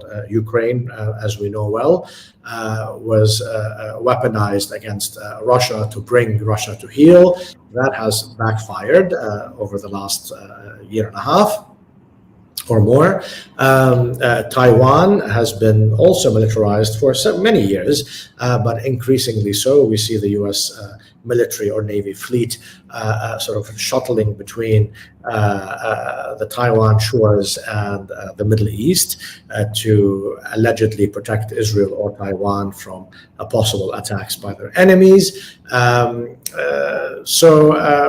The three areas are sort of covered in that sense as possible points of ignition or instigation that the U.S. itself has sort of lit the fuse of, if you will. In the case of Russia and China, as we know, they both have had good relations with Israel since the early 1990s. China opened relations with Israel in 1992. And after the fall of the Soviet Union, there was a new and strong friendship that arose. And as we know, despite Russian military help for the Syrian regime, the Russians have not intervened in any way to put a stop to Israel's ongoing, almost daily aggression against Syria through with missile attacks, with Air Force attacks, killing civilians and destroying infrastructure across Syria. So what happens in a world where a minority of the world continues to rule against the will of the majority of the world is what we're seeing now, is that there are attempts by the majority of the world to use legal instruments to fight back against the diktat of the United States and its Western European allies, whether by the use of the International Criminal Court, the United Nations Security Council, the General Assembly, the International Court of Justice, amongst others, to stop or curb U.S. enthusiasm for these wars and for this genocide unsuccessfully. And I think this is why, the distinction, and I always say this, a distinction between the Democratic Party and the Republican Party in the U.S., especially under Trump, is that neither of them has any respect for international law, neither of them has any respect for international institutions or legality. But the Democratic Party wants to pretend that it can use the United Nations as an instrument, as a fig leaf to cover up its ongoing violations of international law in supporting an ongoing genocide, whereas the always much more honest Trump would say, we really have no need for the UN. We can do whatever we want, and why should we care? And he's right, because the US does what it wants, and why would it care anyway? So what we are seeing is that both parties are bringing the world increasingly closer to a global conflagration. We will see if how intimately connected the U.S. and its Arab regime allies will be in a possible attack on Iran by Syria. As we know, the Iranians have... By Israel. By Israel, I'm sorry. The Arab regimes have been spoken to by Iran, if you will, and have been told, and the message was sent clearly, that if any of Iran's petroleum assets are hit inside the country, they will make sure to send their missiles to all the petroleum production areas in Saudi Arabia, Kuwait, Bahrain, etc. So what we're seeing is that the commitment of the US and its Western allies to a larger regional war in Israel could bring down the international economy in a way. And I guess for the poor of the world, that might not matter at the end of the day, since the way the international economy is set up today, it is set up to benefit the rich and the imperialist countries and the top echelons of their own societies. But it will wreak havoc on the world. And the Democratic Party seems, the party of war traditionally, until the 1970s, and until the early 80s, when the Republicans joined in and became also a party of war. But the Democratic Party, I think, may go as far as that if it feels that such a war would help its chances in winning against Trump in the next few weeks, would flinch from doing so if they thought that it could weaken them. So would Trump be party to such a war? Possibly. But perhaps the likelihood is less than if the Democratic Party wins. So they've shown their belligerence. They've shown that they can go the whole 9 yards, as the Americans say, with Israel, and even then some. So Israel is important for them. It is the last stand in Asia for them as a white settler colony.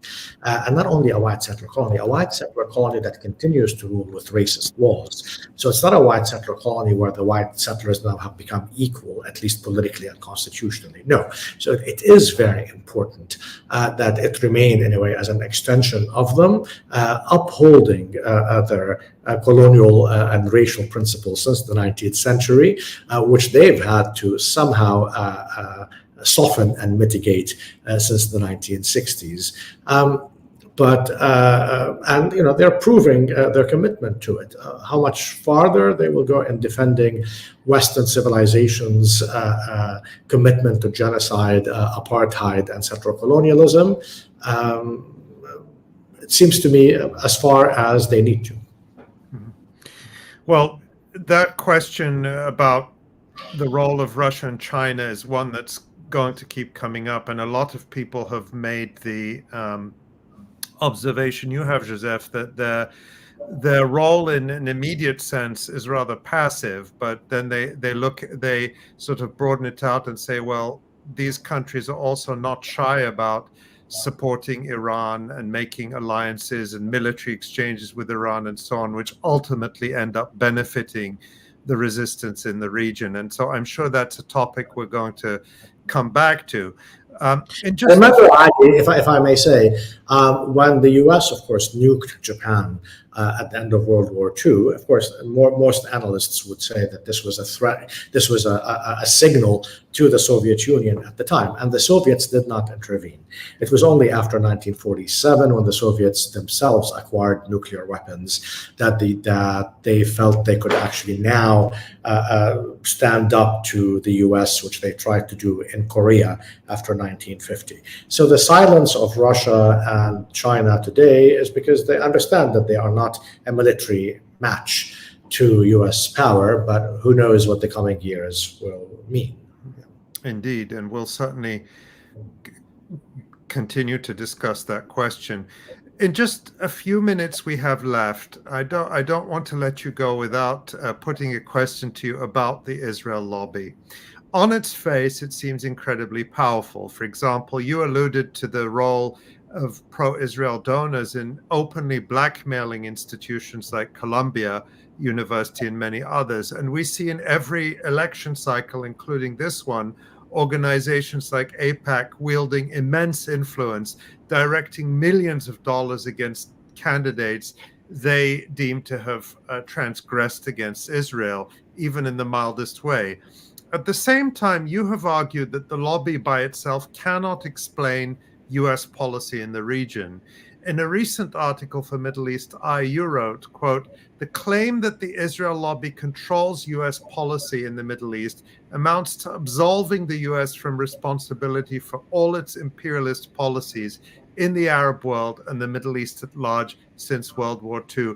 End quote. I'm going to be rather unfair to you by saying, can you give us a fairly quick answer to that? But I'm going to couple that with an invitation to you to come back as soon as you'd like and discuss all these questions with us in much greater detail, because we learn so much from hearing you. But I apologize for my lengthy answers. I'll try to be brief this time. No apology needed. That's not what I'm saying. I'm saying that we learn from every single word you're saying, and we would like to have more of you.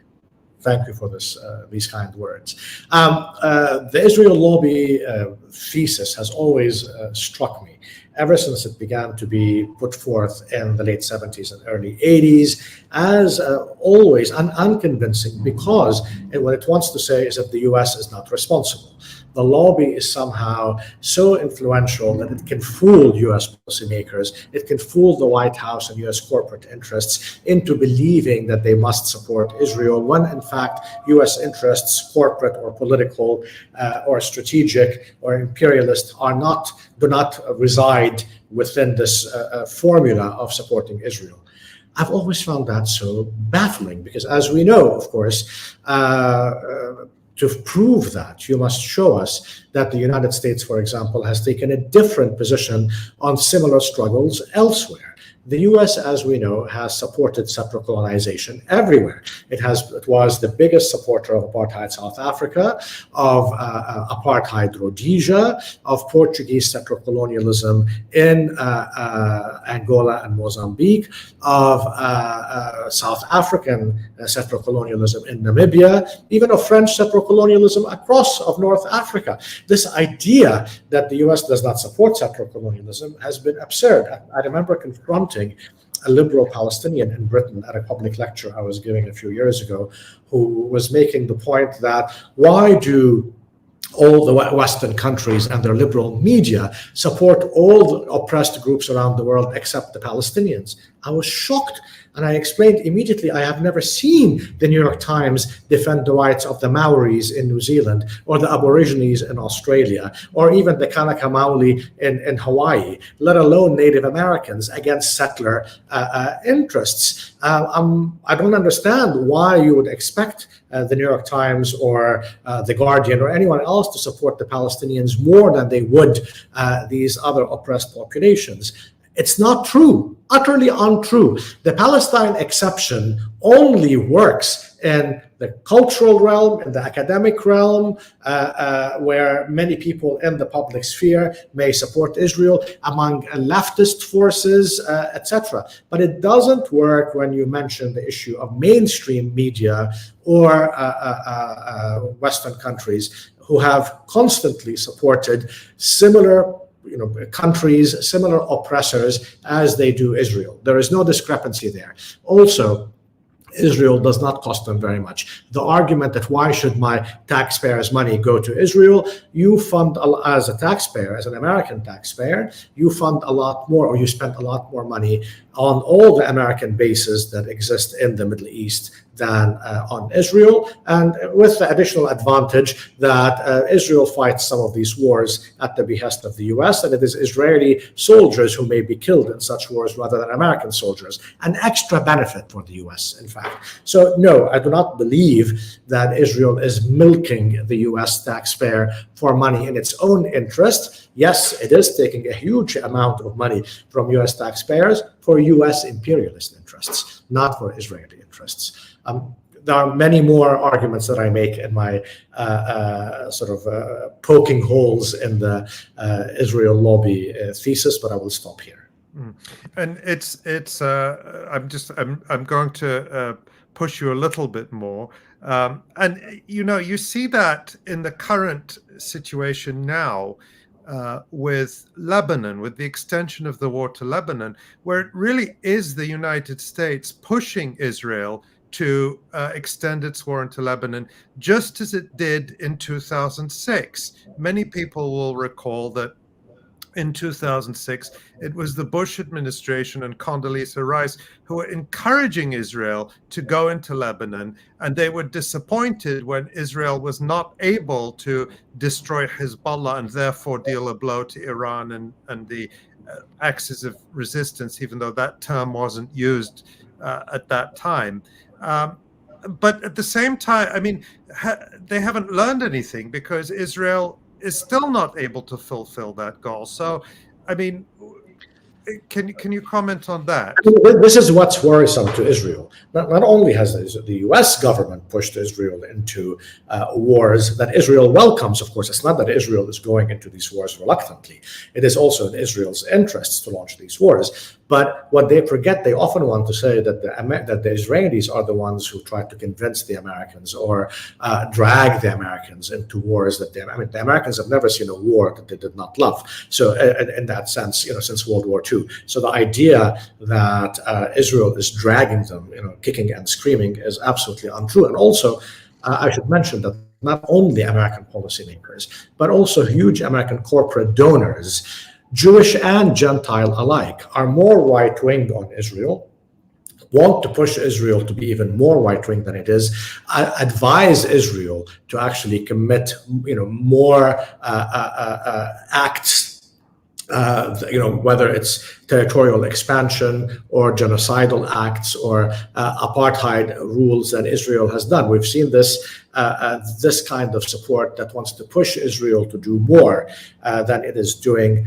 by these American donors. So yes, indeed, this is an American strategy. And I think if Israel decides to attack Iran yet again, as it's been attacking it for decades, this would not be a retaliation. Let us remember that the Israelis have been, in the last decade and a half at least, been attacking Iran regularly. In 2010, they assassinated nuclear scientists in Iran. In 2011, they blew up a missile base, killing several Iranian Revolutionary Guards, and on and on and on. So this would not be really retaliation, because retaliation means that they've been just attacked by Iran for no reason, when Iran was retaliating for so many Israeli attacks on its own country, inside Iran and outside of it. So yes, any attack on Iran would be not only okayed by the Americans, would be called for by the Americans. I do not believe Israel is able to act outside of its borders in any capacity without the Americans leading the way. Within Israel, within the occupied territories, Israel has carte blanche to do what it likes. But outside those borders, the U.S. leads the way. Well, Joseph, I can see in the comments that people do not want us to end the conversation with you, and I don't want to end it with you. It's you are a professor at Columbia University, but I feel like you've given us a whole semester's worth of education in the last hour or so, and we're very, very grateful for it. And a lot of people are saying that, of course, many of us know you and have read your work for many years, and a lot of people are saying that this is the first time they hear you. So what I want to say is that if people haven't gotten enough of you, and they clearly haven't, you just did a podcast or another interview for Middle East Eye, which of course you write for regularly, with the title there, How Israel Functions as an Extension of U.S. Imperial Interests. And so that's over at the Middle East Eye YouTube channel, and there is a lot more for people to listen to. There, of course, is your column at Middle East Eye, where you provide a great deal of historical perspective on contemporary issues. Joseph, you are, of course, a professor of modern Arabic politics and intellectual history at Columbia University, and you are the author of numerous books, including Islam and Liberalism, Desiring Arabs, The Persistence of the Palestinian Question and Colonial Effects, as well as all your many, many interventions as one of, if I may say, our greatest public intellectuals, a real guide to helping us understand the times we're living in. We're so grateful for your time, and we really hope that you will come back soon to the Electronic Intifada live stream.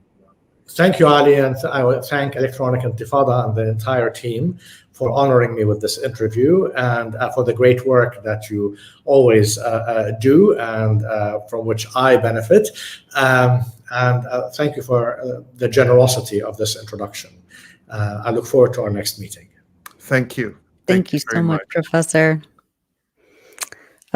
I always learn so much. It is like going, I didn't go to an elite academic institution, and I feel like whenever I listen or read Joseph Massad's work or have him here on the live stream, I feel like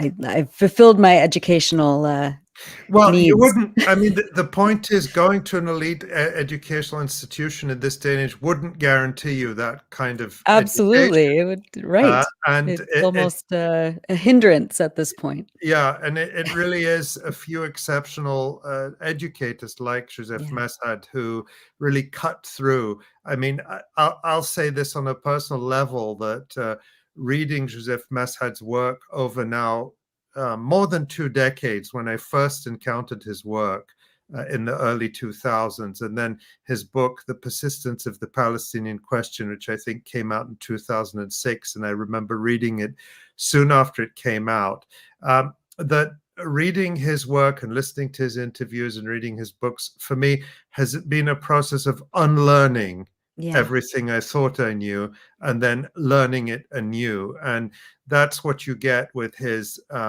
regular columns in Middle East Eye and occasional contributions to the Electronic Intifada, which we're very proud of as well.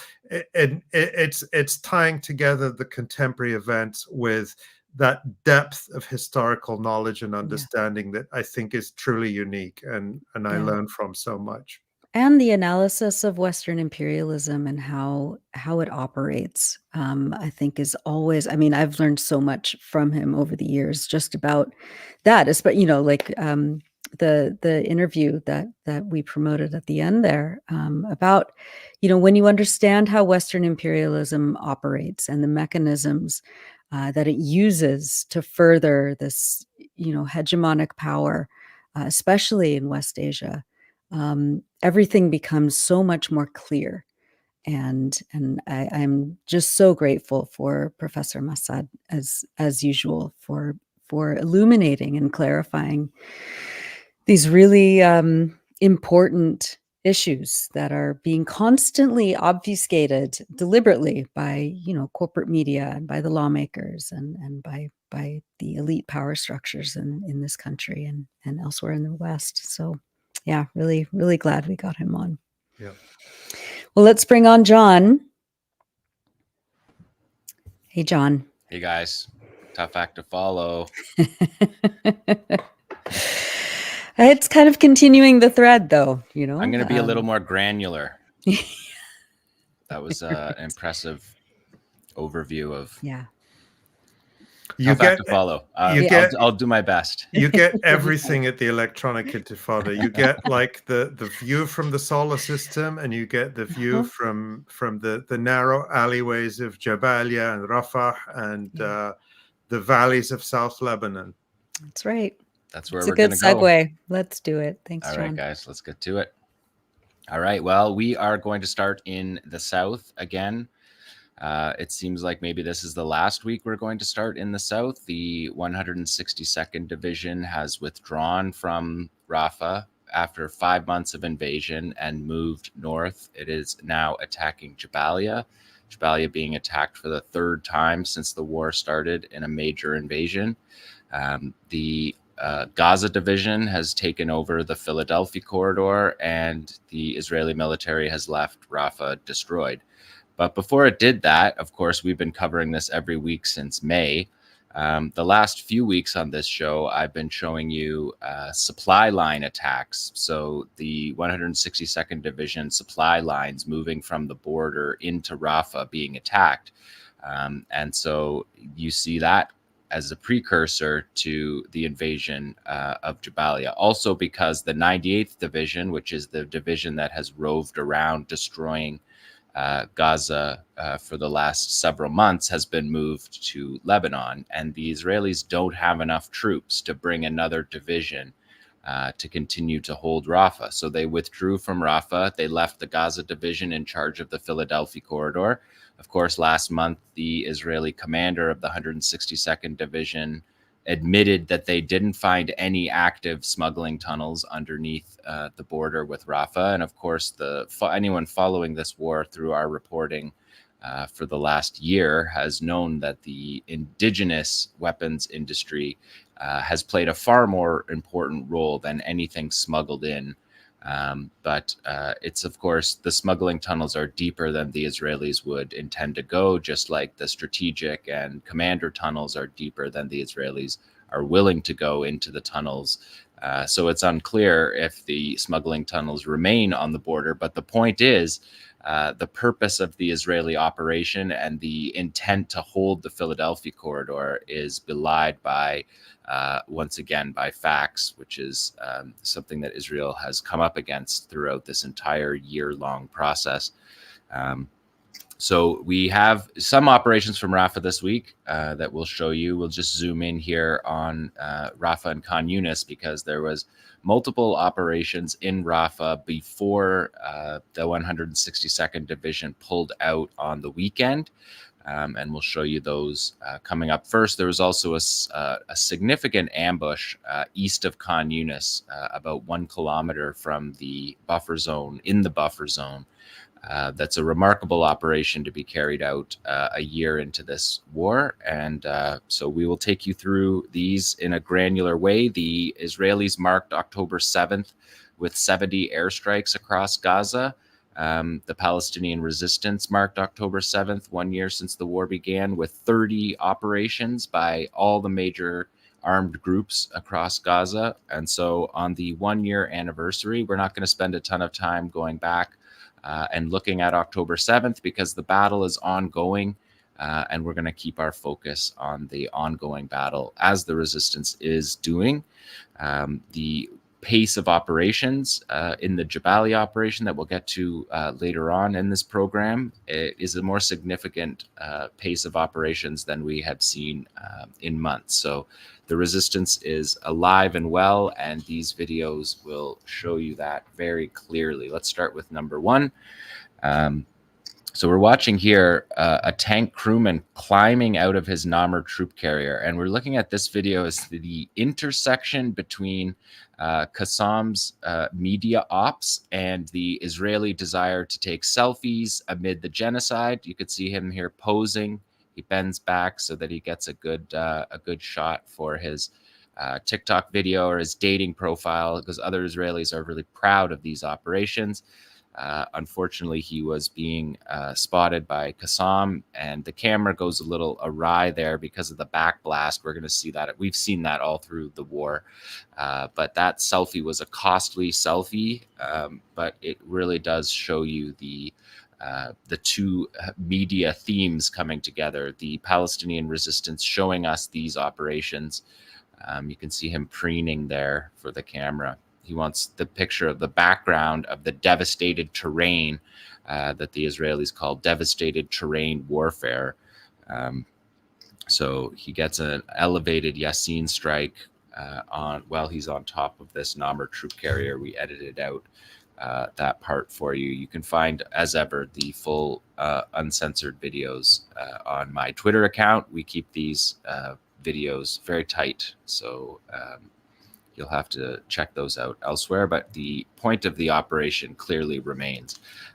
And you can hear in the audio on this track that we have taken out the audio track. You can hear the spotter say he's coming out, he's emerging from the tank. So again, intelligence, surveillance, and reconnaissance on top of these guys, no matter where they are in Rafah. This is in the Al-Tanur neighborhood, and this is an area that they hadn't operated in weeks, and they immediately are hit with these qualitative operations. So yeah, I'm not sure if the TikTok video will make it out of that operation. So number 2 is also in the Al-Tanur neighborhood. This is east of Rafah.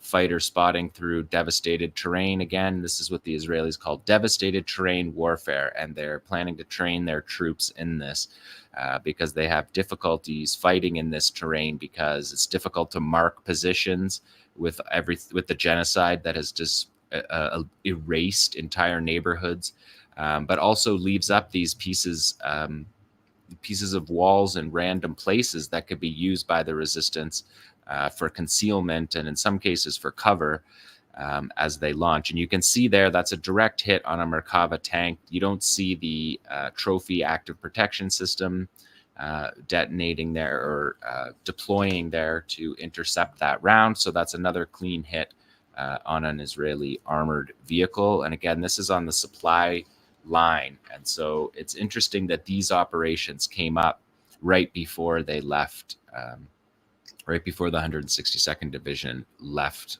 Rafah. So number 3 is also the same neighborhood. These are a string of operations. We're going to see if you can see the D9 armored bulldozer there. If you look over to the left, you can see a second D9 armored bulldozer working, and you've got another elevated Yassin strike firing from an upper floor window.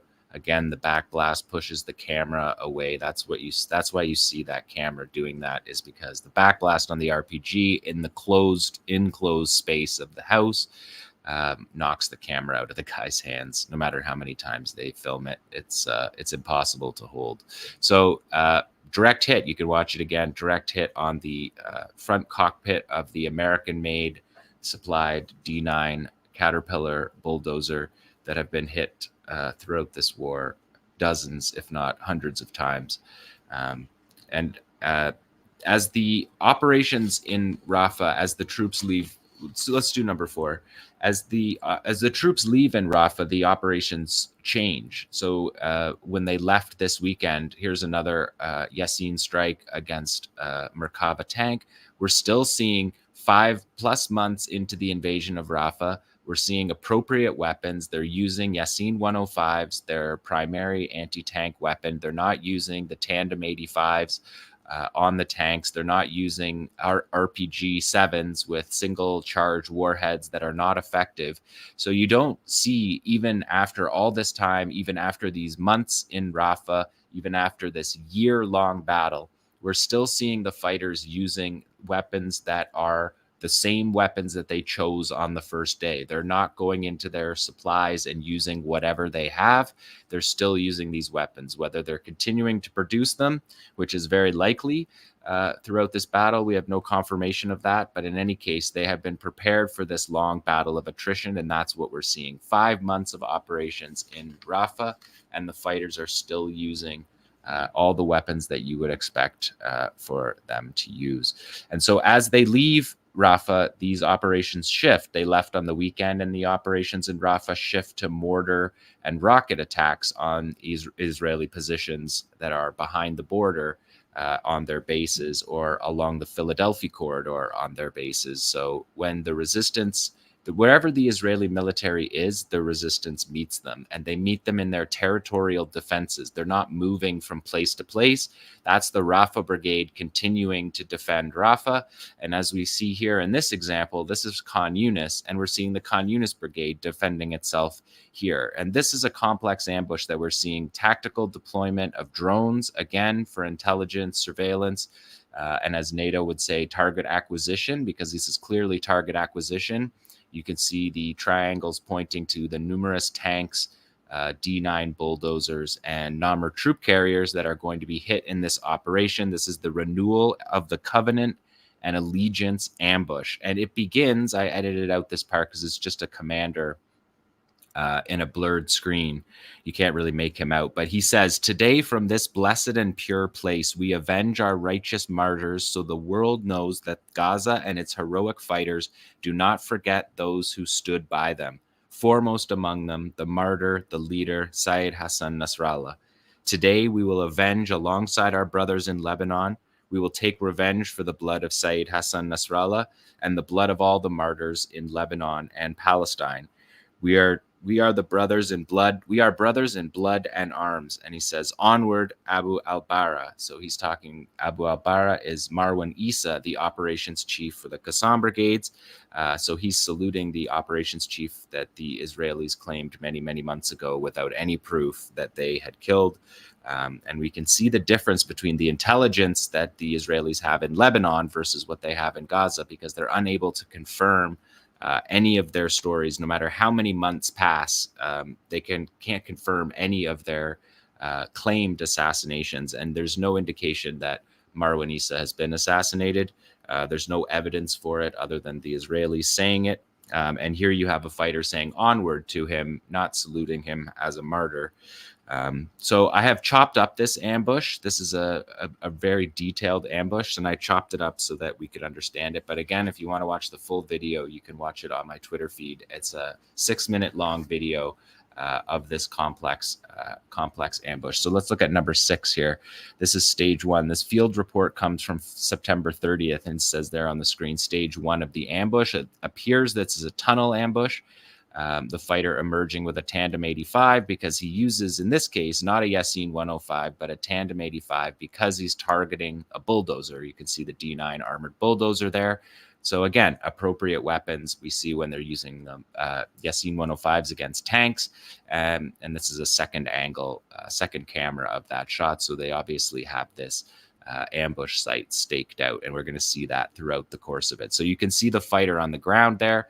Qassam never tells us it's a tunnel operation because the tunnels are so integral to the operations that they don't indicate it was a tunnel operation because the tunnels are inseparable from the other operations. So they don't indicate to us that that's what's happening, although you can see the way they emerge, and you'll see in the other videos the way they emerge from the ground that it quite clearly is a tunnel operation. And again, this was the original field report for this operation was on September 30th. If we look at number 7, this is an interesting part of the ambush because this is an engineering unit that's working in the buffer zone. And you can see that engineering unit, that's a device, a mining device that lays shafts looking for tunnels. So they run this machine along the border areas looking for offensive tunnels. You can see the Yasin 105 round flying across the screen there from the upper right to the left if you look at it.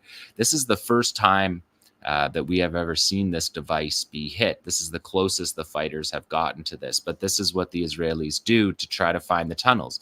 They don't fight their way into the tunnels. They drop these shafts to try to find the tunnels, and then they dig with bulldozers to prevent them going into the tunnels to actually fight. So that's the first time that we've seen one of these tunnel engineering units be hit, and Qassam identified this as 1 kilometer from the border.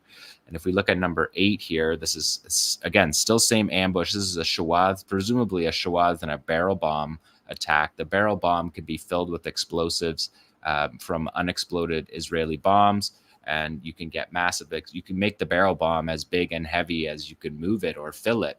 And the explosives left behind in a single unexploded Israeli bomb is enough to carry out an operation like that. You can see this from multiple angles. And this was identified in the video as against a Merkava tank. We don't see the tank in that, but you clearly see the outcome of that operation. And you can see the 2 stages. So it appears it's a shawaz at first, which would make sense. And then the barrel bomb follows up after that. So all the same ambush, still stage 1. And the next one is number 9. This is stage 2, the beginning of stage 2 of the ambush. You can see the engineering troops still working on the border. You can see them dismounted there, walking around, and you can see the fighters here moving through the olive groves. Abu Ubaidah in his speech yesterday said that Palestine produces resistance fighters like it produces olives. Here's the fighters fighting in the olive groves and amid the cactuses too. And classic Qassam, just moving up to get as close as possible to a 70-ton tank that's waiting to shoot you. Looks like an interception on this one. That flare of fire that way, that is what the trophy active protection system looks like. It was a clean shot from a distance. So, and then this fighter's running back and he's saying to the other fighter, he's saying the bulldozer and the tank are approaching us. instead of turning around because the tank and the bulldozer is approaching, 𝐶assam fighter carries on forth. He gets a little bit of concealment here, and he's going to fire on the D9 armored bulldozer. And all through this scene, there's gunfire in the background that you can hear. And the fighter says, "Hurry, hurry! Record this. This is crazy." And he did the classic. You did not throw it, but it was God that threw. And then here they are inside the building. You can see a Namr, 2 bulldozers. And they're going to fire on him on the bulldozer here, and then he's going to rearm his Yassin. So they've got multiple shells, multiple warheads in position. That's another direct hit. You could see on the. You can see him loading up his Yassin warhead there. This is a long shot. This is more like a 𝐄𝐥𝐿 𝐄𝐿 video. 𝐶assam doesn't usually give us these long shots of the way that the ambush unfolds. So it was interesting to see this, and I didn't cut out any details of this one because it's just the commander talking. That is acknowledging the burning vehicles after that hit. So just remarkable. Again, use of the terrain. And then this next video, we left the audio into this video, and I'll just let you listen to it because it's remarkable what happens. The fighter takes incoming fire from the tank-mounted machine gun and doesn't flinch. So let's look at number 10.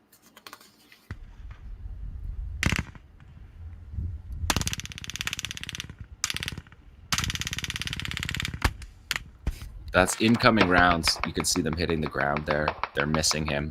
But he doesn't flinch. He doesn't put up his iron sights. He just fires, and you can see there that he hit that tank. It's presumably the tank firing on him. The D9 armored bulldozers also have, some of them have mounted machine guns, not all of them. But you can just see those rounds flying in behind, like by his head. He doesn't flinch. He doesn't peel away. He stays in his position. He's got a little bit of concealment there by the prickly pear cactus, but turns around and returns to his base safely. It's a remarkable operation that 1 year on, these fighters are continuing to do this despite the most brutal conditions and the most devastating genocide. The resistance hasn't flinched in this entire 12-month period. So, and if we look at number 11, we have a minefield here. This is they're identifying that they're monitoring the convoy moving in through the minefield. The minefield's set off at night, so we don't get the best visual view of it. But the fighter, as he's about to detonate it, he says, "We are waiting now for the signal from our brothers in the monitoring surveillance unit, God willing. May God give you strength, Abu Ibrahim Yahya Sinwar." So shout out to Yahya Sinwar as he carries out the operation and presses the button. And now we have Yassin strike against another bulldozer, again coming up from the ground, another tunnel operation within the same area. So we're seeing them move into the buffer zone effectively with this operation. You can see the distance there. Another D9 bulldozer. There's half a dozen of them involved in this ambush that's dedicated to Hassan Nasrallah, carried out by the 𝐶assam brigades. On this one, so you can see that they marked this as stage 3 of the ambush, and they have multiple cameras on this one as well. So if we look at number 12, you'll see the classic medevac. So the Israelis claimed 1 killed and 1 seriously wounded in this operation, and then you see they had to call the tow truck. We got 2 D9 armored bulldozers, like literally dragging a disabled Merkava tank. And this is something that the Israelis do, something they did in the 2006 war in Lebanon as well, dragged their disabled tanks home. And in Lebanon, you can see from the hilltops the ruts in the ground where the Israelis dragged their tanks home. We'll cover that more when we cover Lebanon. But pretty remarkable ambush, that ambush. 7 stages to it, all types of vehicles, numerous fighters, and those fighters are fighting in their territorial brigade. That's not Rafah fighters running up to Khan Younis fighters running down to Rafah, because as we're going to see here as we move to northern Gaza, Jabaliya, as Nora so well and so devastatingly described in her news report, what's happening in the north. the Israeli military hasn't been in Jabaliya in 5 months. And as soon as they get to Jabaliya on the weekend, they're hit immediately with 35 operations within the first 36 hours by all factions, all armed groups, first 48 hours, 35 operations in 48 hours, when the 162nd Division that had been in Rafah redeployed to encircle Jabaliya. And I'm just going to read to you because Army Radio, IDF Army Radio, had an IDF person explain the reason that they were moving the 162nd Division, because they had to explain why they were doing that, because it seems like you're abandoning Rafah, and it was a surprise. Nobody was expecting it. So they explained to Army Radio why it happened, and they said that they're conducting an offensive operation in another area of the Gaza Strip, and the 162nd needed to be moved because the IDF has not operated in Jabaliya since May for 5 whole months. And then they explained to us, to the world, to Israelis, why it is that they need to go back and fight in Jabaliya, where in November they said they had operational control. In May they withdrew after months long of basically flattening the southern part of the camp. Why do they need to go back again? The IDF explained it very specifically, because people in Jabaliya are living in shelters, schools, and hospitals.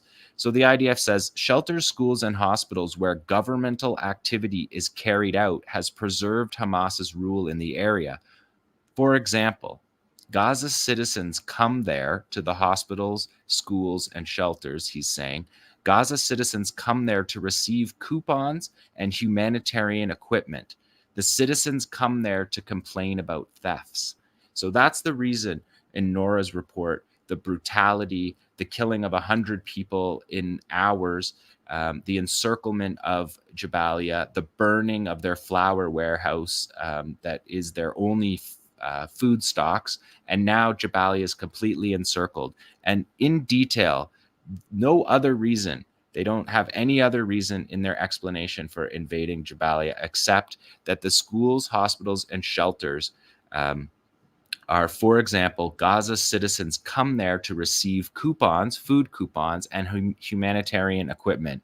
And the citizens come to complain about thefts. So that's the reason why the genocide is being deepened in Jabaliya. 3 hospitals being forced to evacuate within hours. Again, scenes of pushing hospital beds down the road, people fleeing in terror from the hospital. The hospital has to be emptied out because in the school, there's organization that is providing, there's Palestinian organization providing care for the population during a genocide. That is where Israel has gotten to about their explanations for why. It's not because of militant operations.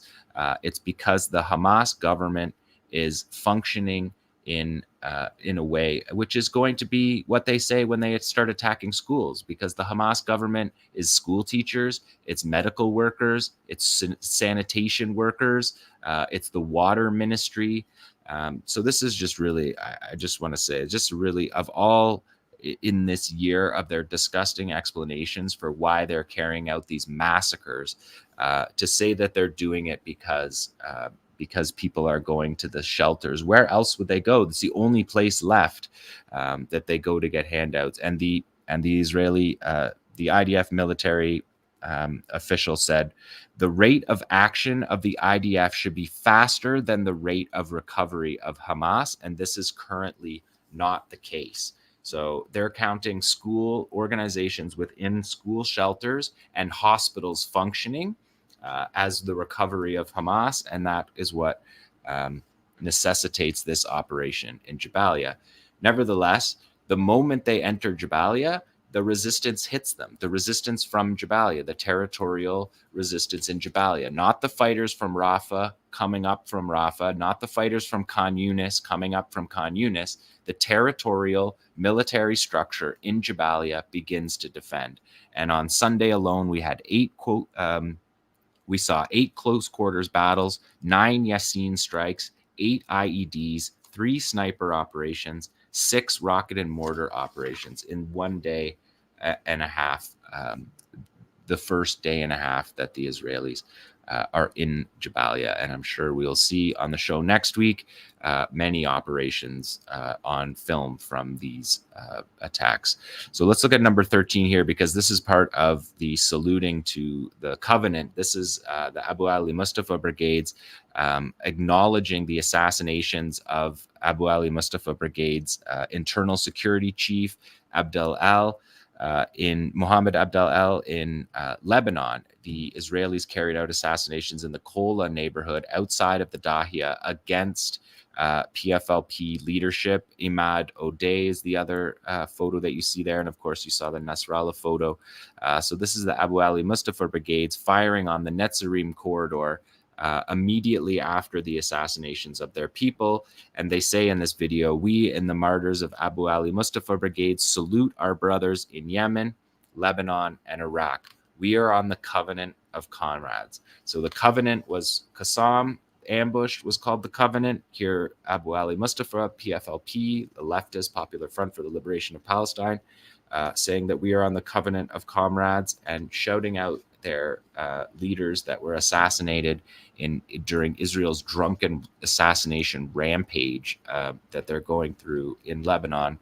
PFLP outside of the Dahia, outside of the rocket attacks on northern Israel and carrying out these assassinations. Israel also carried out the assassination of the Qassam Brigade's leader in Lebanon, and he was killed with his family in Badawi camp near Tripoli in the far north of Lebanon. So just continual crimes being carried out by Israel. Let's look at number 14 tomorrow, because this is a sniper operation. This was Sunday, the first day the Israelis are in Jabaliya, the first day of the 162nd Division driving up from Rafah and entering. You can see the flags that you see flying there are flying off their armored vehicles. Soldier climbs up on top of his armored troop carrier. Sarah al-Quds spots him coming out of the hatch. Again, we've edited this and blurred it, but this is a sniper operation. The fighter says, "Today is October 6th. The time is 2:10 p.m. And there's the positioning of the vehicles." So the fighters themselves know. They're noting the time of day, 2:10. The minute the Israelis arrive in Jabaliya, they're being hit by these operations. And the Israelis have claimed on that day that they lost two soldiers on that day in the armored brigade, in their 129th Battalion of their armored brigade. And separately, in a separate operation, another soldier was wounded in an IED attack that we will see coming up here. If you can see the flags on the vehicles there, and that's a soldier popping his head up there, blurred out so that our audience is spared from the graphic information being shared. But let's look at number 15 tomorrow. This is an IED operation using a unexploded Israeli bomb in Jabaliya. Again, the Jabaliya unit fighting in Jabaliya. But this is the first time we've seen them do it this way. They're burying it in a house. Again, devastated terrain operations. They put the Yasin warhead and wire it up to detonate the unexploded Israeli bomb that was dropped on civilians in Jabaliya at the beginning of, presumably at the beginning of the operation. You can see the soldiers there dismounted and going to the house. You can see the way in which the fighters have concealed the IED that they've ingeniously rigged up before detonating. And before detonating, the fighter says, "We come to you with flames of death. Jabaliya Camp is forbidden to you." And then you can see this devastating hit. Presumably that's where the two soldiers that were said seriously wounded were in. And then this video ends with a return to sender, another operation using Israeli weaponry. And you can see the way that they conceal it in this terrain. in this absolutely destroyed house. They make the explosive be hidden in the otherwise pile of destruction in some family's home that's trapped now in the middle camps, presumably, has probably been there since the beginning of the war now, 11 months stranded, living in multiple places, moving all over Gaza. Most families have moved minimum half a dozen times throughout these operations, and these buildings are being used as a battle space. Look at that building. There's no military purpose to destroying a building that way, and this fighter is holding a light switch that he's using as the detonator. No military reason for that building to be left in that. This is just military vandalism that has been pointed out. And because of that, those soldiers lost their lives. The Israelis are sacrificing their soldiers to carry out a further genocide in a place that they've already attacked 3 times and claimed victory.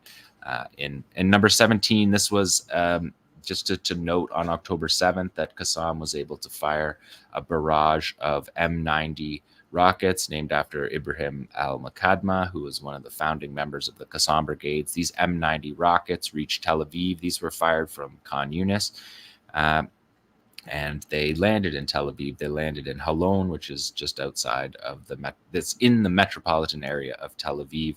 And it's one of 13,000 rockets that Qassam has fired since this war started. Actually, all the factions together, I believe that number is. It's mostly Qassam. And of course, the October 7th operation itself began with a rocket barrage of 4,000 rockets, and that's what shaped the battlefield for the invasion of the military bases along the border. So I just wanted to bring you that to show you that on October 7th, Qassam showed that they still have the ability to strike Tel Aviv, and they did. There was sirens all over Tel Aviv. 2 million people's in this 2 million people running to the shelter. As they've said before, didn't get the trip and fall report from these operations. There was a number of attacks on Tel Aviv. The Yemenis, the Iraqis, and the Lebanese all fired on Tel Aviv this week. So if we look at number 18, 𝐓𝐡𝐞 𝐄𝐥𝐞𝐜 did put out a video showing a year of operations. So I'll bring you that. And you can see here, we're watching, they're going to intersperse these videos, but you can see here, this is a training video.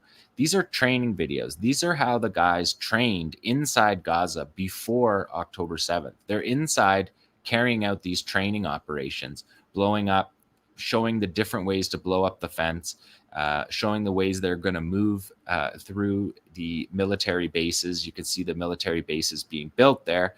And then this is footage of them coming out on October 7th to carry out the operation. And these are now from the battle in Gaza. You'll recognize, if you've been with us this whole time, you'll recognize all of these videos. We've shown all these videos and broke them down over the course of the last year.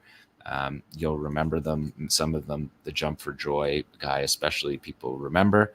But let me just say that 𝐓𝐡𝐞 𝐄𝐥𝐞𝐜 also released, they were the only group that released a year summary of their operations. And they said they carried out 1,970 operations, 300 in the north, 600 in Gaza City, 200 in the middle camps, 420 in Khan Younis, and 300 in Rafah, spread out evenly, roughly by population across Gaza. 450 rockets, 650 mortars, 300 anti-tank and anti-personnel operations. Those are RPG operations. Tandem 85 is the primary weapon that 𝐓𝐴 uses, although they do use Yassins as well. They share in joint operations. 35 barrel bombs, 50 what Qassam calls Shawaz, the EFP, explosively formed penetrators, against tanks, 50 sniping operations, and 130 joint operations. And again, the joint operations are carried on this week as well. In the invasion of Jabaliya, the joint operations were also prominent in that. The joint operations between all of the factions have carried out at pace. And I just wanted to bring you one more from Palestine. This is from the West Bank. This is a 𝐓𝐿 𝐄𝐥𝐞 in the West Bank. This is in Nur Shams camp. This is 2 IEDs versus a convoy in Nur Shams that we're seeing. Looks like a Jeep and a bulldozer get hit on this first one. This second one is in Tulkarm city, in the city of Tulkarm. Over, you can see the date up on there from recent weeks. And that's an Israeli, American-supplied Israeli MBT David Jeep that we saw in one of those shipments that lands at Nevatim Air Base. The back of the C-17 plane opens up, and they just unload those and give them from the States to as part of this massive $20 billion in aid Israel's needed to carry out this genocide since October 7th. And this is one last one that was back in Nur Shams camp from a couple of days ago. And if you didn't check it out, as Nora mentioned, Tamara wrote an article about a massacre in Tulkarm camp in an evening at a coffee shop. People out and about in a coffee shop, and 3 missiles are fired through the roof of the building, killing the commander of the Qassam brigades in Tulkarm, and 7 fighters and 11 civilians along with it, including an entire family, 3 children. And that was a fighter jet airstrike being carried out in the West Bank. So reports say that that's the first time since the Second Intifada that fighter jets are being used. Of course, they've carried out many airstrikes in the West Bank. The Israelis have carried out many airstrikes in the West Bank, but they carry them out with drones predominantly. So to use a fighter jet, and the reason why they don't use fighter jets in the West Bank is mostly because of the interaction between the settlers. They don't want the settlers hearing the sonic booms. They don't want the settlers to be disturbed by the ferocity of the fighter jets. And because the population is interspersed in certain ways in many parts of the West Bank, at least near to each other, the Palestinians are, of course, surrounded by a 700-kilometer wall that ghettos off all their communities. But that is the main reason. Usually in the West Bank, we see helicopter gunships and drones being used to carry out these strikes. And again, usually we saw drones taking out teenagers throwing stones. So in this case, the fighter jet strikes a cafe in Tulkarm. Just another brutal massacre. So that is the resistance report for this week from the Gaza Strip. We will move now to Lebanon, where things are escalating still at a slow pace. The Israelis are saying about Lebanon, still they continue to say that it's delimited, that it's targeted, but they continue to move more troops up there. They moved another division up yesterday. That there's now 4 divisions on the border, but their progress has been extremely slow across the border. 1 week ago, when we were doing our show, we reported that 9 Israeli soldiers were killed from the 98th Division that had just come up from Gaza. 6 Special Forces soldiers were killed in their first movement across, we'll call it the border. This is called the Blue Line. Israel has no borders, but it's sort of the understood border. And Israel went across by a few hundred feet and got hit immediately. 9 soldiers killed, 30 casualties. Interestingly, Hezbollah fired mortars onto the staging area, not at the medevac helicopter, but at the staging area where all the troops were, which is something that was interesting to note because Qassam hasn't done that. And we've noted that throughout the whole war, not just not targeting the medevac helicopter, but Qassam doesn't target the medevac staging areas either. In this case, we see Hezbollah doing that already early in the war. Hezbollah operations have increased from 8 to 12 was the sort of climbing the escalation ladder over previous months throughout the summer, 8 to 12 operations a day. Those have tripled. Now we're seeing operations of 34 a day throughout this week, many days with 20 plus operations, qualitative operations, and 34 as the high. So, and we also saw for the first time this week rockets on Haifa.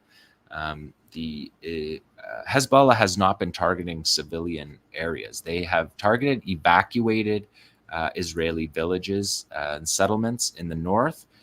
But they have, and that's the reason you don't ever hear of the Israeli death toll in the battle in the north, because there's only been, you can count them on one hand, the number of Israelis killed, and it's not even clear they're civilians. There was the incident in Majd al-Shams with 12 teenagers were killed playing soccer. Still not clear who carried out that operation. But if you take that operation out, you have you only have Israelis killed that you can count on one hand in the entire civilians. The soldiers have been killed, but Hezbollah targets military sites, and I'll get to more of that. But this week, they started firing on Haifa, which is something Nasrallah said would happen when the Israelis fired on Beirut. And so they have definitely fired on Beirut, and this is now the first time we're seeing possibly an escalation into firing into Haifa that I think a lot of people were wondering when that would happen. There's been 3,000 rockets since September 23rd, according to the Israelis. And again, they haven't been able to move into Lebanon. They only moved inches, meters, a couple hundred meters in some cases, depending on the geography.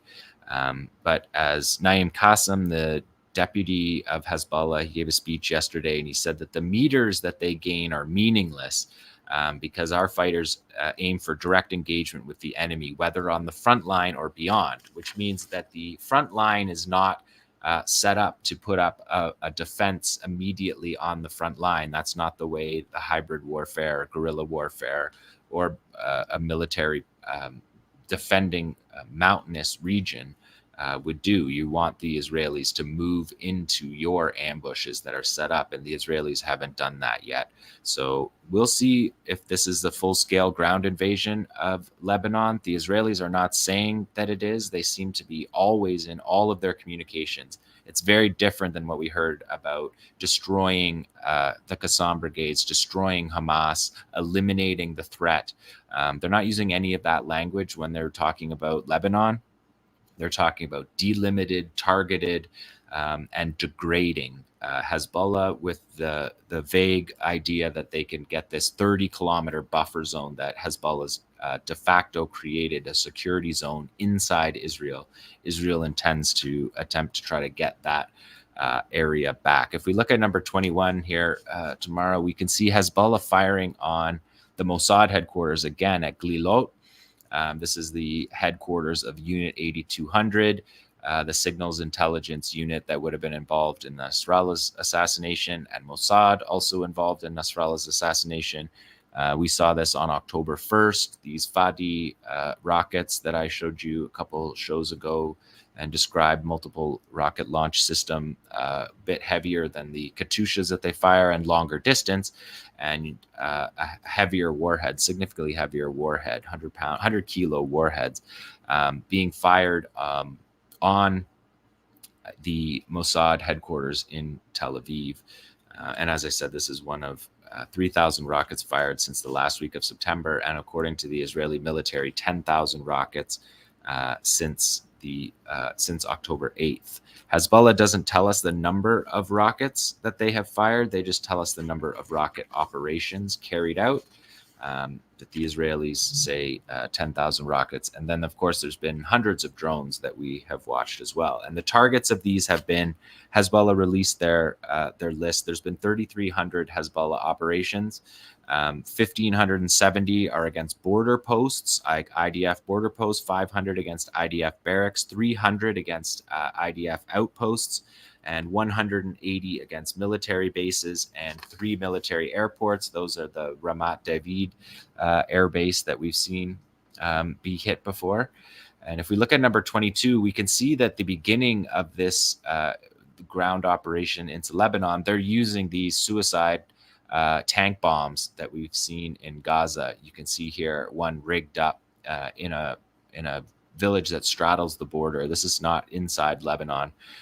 But they're using it, and you can see the barrel there that is used for the ammonium nitrate that is the main charge in these suicide tanks, and they're remotely operated tanks that are used to clear intersections. And it's just remarkable to see these.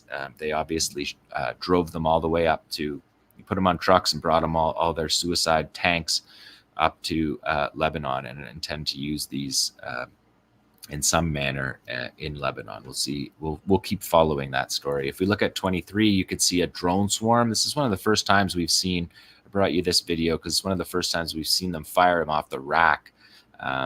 These Shahed drones fired off Iraq, and these were aimed at an artillery position at 𝐓𝐡𝐞 Camp, which is in northern Israel, and an Israeli soldier was killed and 2 others were wounded on the border, in an artillery unit on the border. Again, it's tough to always pinpoint exactly which ones they're claiming. They claim them days later. So obviously, they don't claim them at all in some cases, but 2 more were seriously wounded in that. And again, this is part of 3,200 Hezbollah operations. 760 of them have been anti-tank operations that we've seen against armored vehicles, 140 against armored vehicles, and 500 of them against technical equipment that we've been showing you for a year on this program.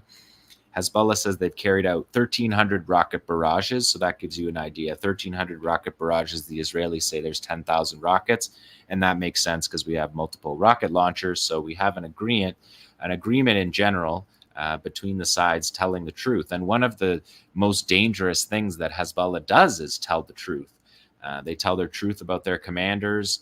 When they were killed, they put out their martyr posters and where they were from immediately, which is a very dangerous move to do when Israel's trying to create a data map, trying to create coordinates on a network and understand who's being assassinated and what this network is built on. The honesty of Hezbollah in these operations and their information operations ended up being dangerous. But you can see between the Israeli acknowledgement of the number of rockets and the Hezbollah attacks that they're telling the truth in these operations. They're not hiding it.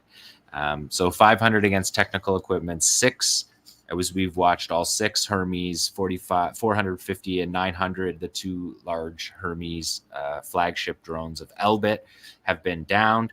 And of course, there's a de facto 30 kilometer buffer zone. Israel calls it a security zone when it was inside Lebanon. They call them buffer zones when they're inside Gaza. And now, for the first time in Israel's history, the security zones are inside the state of Israel, and the one in the north is de facto 30 kilometers deep. I also wanted to just bring you some from the Islamic resistance in Iraq, because they have upped their operations too. I've shown these the last couple of weeks, but you can see they're saluting the assassination of Nasrallah. They're firing drones, and they're firing one-way explosive-laden attack drones at Israeli bases in the Golan, in the Jordan Valley, and at Eilat as well, at the port in the south. And they're also firing long-range cruise missiles. And Abu Ubaidah, and last week, the 2 Israeli soldiers were killed in an operation last week. It took the Israelis 3 days to acknowledge that happened. Then they acknowledged 2 soldiers were killed and more than 20 wounded.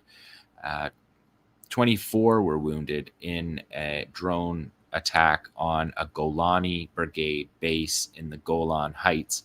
And Abu Ubaidah noted that on that day and said, "We salute our brothers in the Iraqi Islamic resistance in Iraq for supporting our Palestinian people in the face of Zionist aggression, and we bless their qualitative operations that target with drones occupation forces in the Golan, leaving dead and wounded, which carries a message to the occupation that your persistence and your aggression will bring you more losses, more setbacks, until you retreat from our land."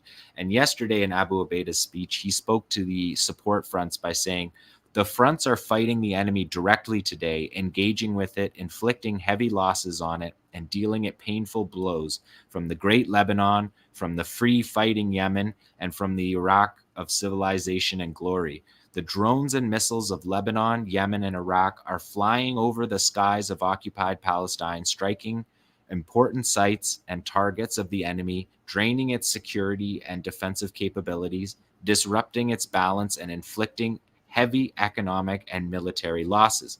It also imposes the displacement on it, displacement of its people, and closes its seaport almost completely, which is true. The Eilat seaport has been bankrupt for many months and not functioning because of the Yemeni blockade by Ansar Allah and the Yemeni armed forces. And there's no video from Yemen this week, but let me just say that the Yemenis acknowledged 23 cruise and ballistic missiles that were fired at 3 U.S. destroyers in the Red Sea. These destroyers, $2 billion destroyers firing $1 million interceptor missiles. The U.S. Navy confirmed that they were fired on by those.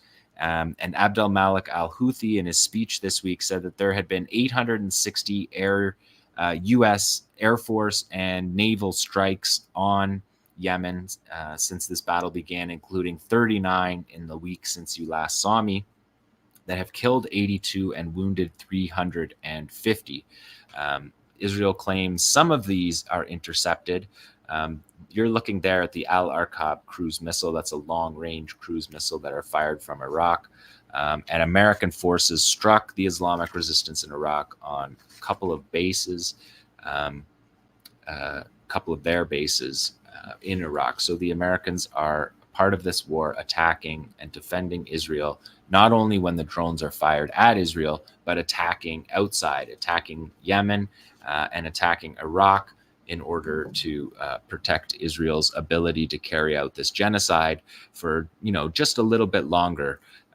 The 50,000 people, the conservative number of 50,000 people killed is not enough for the Americans, so they are continuing to support the Israelis in this effort, and the resistance is continuing to fight back. And the resistance this week in Abu Ubaida's speech saluted the resilience of the population, who are themselves resisting as we heard from Abu Bakr, in many ways that are happening throughout the Gaza Strip, wherever people are in Gaza at this moment. So that is the resistance report for day 369 of the genocide in Gaza. The resistance continues. If there was no date on this show, I don't think you would be able to tell any day. And these qualitative operations look the same as they've looked all throughout the war. There's no indication of, it's of course costly, but there's no indication that the resistance is being defeated in any way, not even the smallest groups, let alone the formal operations of the Qassam brigades. So that is the resistance report for this week. Thank you so much, John. So many fronts. I just think it's, I mean, it's overwhelming, obviously, to have to compile these, but it's also this incredible reminder that, as you said, the resistance isn't going anywhere. There is no surrendering happening. There is no depletion of resistance forces. It's a complete counterattack on the Israeli propaganda machine as well, and the Western press that's supporting that. So, and it's so interesting if you think about this going on for a year, these battles, these incredible operations, the skill. I mean, if the Israelis were telling the truth that they'd killed, I don't know how many thousands of resistance fighters, and they're still able to aim those Yassins and take out those tanks and Namer armored vehicles and the D9 bulldozers, even under machine gun fire, like we saw there. I mean, that means that the men are getting more skilled, or they're surviving, or they're replacing them, or all of the above. And I had John Mearsheimer say something in the past week. Was it the past week? It's scarcely believable to me that the Iranian missile attack was just over a week ago. Every week feels like a month or a year. But he was saying something about Lebanon.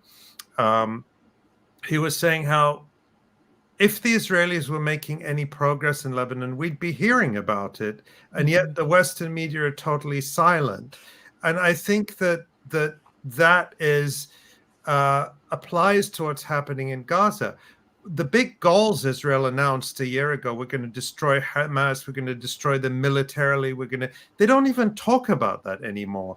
They don't say, wait a minute, Israel, your big mighty army and all the billions we've given you, and you're still fighting in Gaza. Who are you fighting against? Who are these capable warriors that you're fighting against with all their ingenuity? They don't say that. And that's just remarkable to me, that there's a level of denialism and a level of unwillingness to see the reality for what it is, that Israel has been defeated militarily in Gaza. I don't think we need to wait another year to say that. Oh, when you're attacking schools and hospitals as your primary military objective 1 year after it was begun as your primary military objective, there's no of their goals, objectives of this war, there's none that have been met. They've sacrificed their people. They were never trying to get their people back. We know that just by watching this war week to week. But they're not destroying the government. They're not destroying the doctors.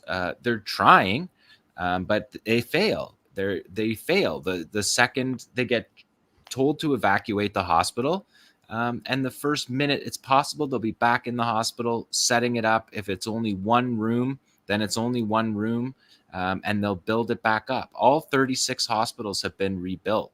The school teachers who are paid by the government are having school classes in tents, and they'll figure that out for the next year as well.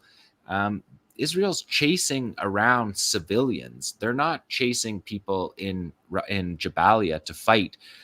They don't have any idea. They don't have any intelligence about where fighters are. They're just going to attack, and you're going to watch it. Watch it every day this week. They're going to attack schools, shelters, and hospitals. That's it. They're not going to, they don't have intelligence, new intelligence about where Qassam fighters or where their captives are. That's not what they're fighting. They're fighting civilians. And a year later, we don't hear about underground bunkers under hospitals. We don't hear about, them fighting in the tunnels. All that propaganda, all those lies have now been transferred to Lebanon, where, they tell all these stories about people hiding ballistic missiles in their attics and living rooms and so on.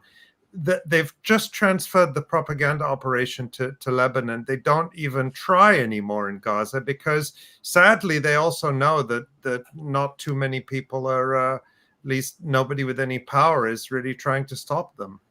No, and hospitals were their first target in Lebanon. Yeah. Yeah. It is. It's disgusting. It's depraved. There's no it's other depraved. way to describe this. Yeah.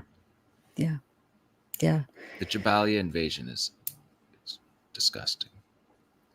Just watching the footage this morning before we started the live stream of these quadcopters and human snipers attacking groups of journalists. And people who left the hospital. They got people to leave the hospital by chasing them with armed quadcopters. Yeah. They surrounded Kamal Adwan. That's revolting. Thank you, John.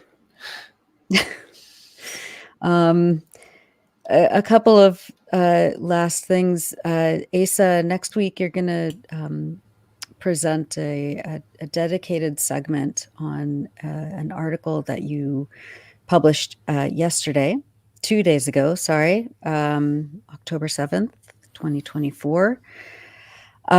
Give us a little preview, just a summary of your article and what you'll be bringing us next week.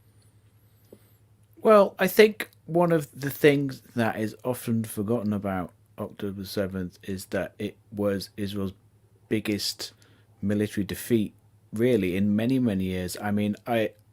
Possibly ever. I think that we still haven't come to grips with the long-term repercussions of that. But one of the biggest things that that has been really covered up is the fact that Israel killed many, if not most, of its own civilians on that day, and even some of their own soldiers. Yeah. Although there's no doubt that the Palestinian resistance killed most of the soldiers. And this is, of course, our regular viewers and listeners will know this and will know that we've been covering it all along, and we've done so much reporting about it. The number of revelations that we have had, that we have revealed about this, along with people like our friends at Mondoweiss and Grey Zone. It's kind of staggering, really. So this article was really a team effort. It's kind of a summary of a lot of our reporting over the last year on this issue, along with some news sources and analysis. So we'll get into it more next week. Great. Well, thanks for that. And let's take a quick look at the website. Again, we published just an incredible number of narratives and features and analysis over the past week, especially as the commemoration of the first year of this genocide happened earlier this week. Ali, were there any stories that stood out for you the most? Well, the one you read from at the beginning by Asim and Nabi of the Gaza municipality was just extraordinary, because to me that spoke not only of the current situation and the efforts to cope with it and the dedication of the people in Gaza and of Gaza to rebuild, to even as the destruction goes on. They're not waiting for some end to this. They're doing the work now. But also the way Asim talked about Gaza as an ancient place, and it is one of the most ancient continually inhabited places in the world. Civilizations, a city. And I remember when I visited Gaza and visited the old parts of Gaza City and feeling a connection with that ancient history in a way I'd never known about before. And so that really, really touched me, just to remember that Gaza is a very old place, that the people of Gaza are dedicated to it, and they haven't given up hope in it. And I think if you just look at the front page of EI now, you see many of the names you'll recognize who are writing a year ago, our colleagues in Gaza, and they're still there and they're still writing and they're still bearing witness. And many of them are new. So we have first-time writers from Gaza. This whole year, we have had new and first-time writers that we've been publishing on the Electronic Intifada. Just think about that. When you have been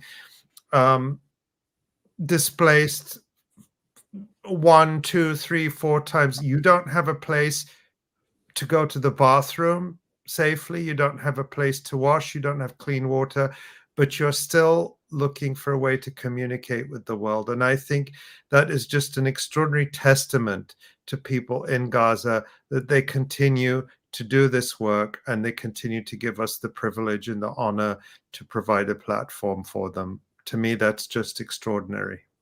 Yeah, it really is. Well, thank you for that. And please do go to electronicintifada.net to read all of our new features. We also have really important analysis by our staff writers. And of course, Tamara has a news piece on the situation in the West Bank. But before we wrap, I mean, today, October 9th, is the actual 1-year anniversary of our first live stream, our very first live stream that we did by the seat of our pants. We hadn't done one before, but we knew that we needed to start covering this moment. And I can't believe it's been a year. I mean, it feels like last week, and yet it feels like a century ago, because so much has happened and so many people that we care about have been killed and or displaced or exiled. And it's been a very tough year, obviously. And we wanted to especially highlight the show that we did exactly 1 year ago today with our dear friend 𝐓𝐻𝐿. And so let's go to that clip. Not exaggerating again if I'm saying that this is the Blitz again all over, like what happened in London by the Nazis. Unfortunately, by the Israeli Zionists who claim to be the descendants of the victims of the Holocaust are inflicting yet a similar plight, similar catastrophes against the Palestinians. We know that it's very bleak, it's very dark. There's no way out. If there's no water, there is no way out of Gaza. What should we do? Like drown? Like commit mass suicide? Is this what Israel wants? And we're not going to do that. And I was telling some friend the other day that I'm an academic. Probably the toughest thing I have at home is an expo marker. But if the Israelis invade, if they barge at us, charge at us, open door to door to massacre us, I'm going to use that marker, throw it at the Israeli soldiers, even if that is the last thing that I would be able to do. And this is the feeling of everybody. We are helpless. We have nothing to lose.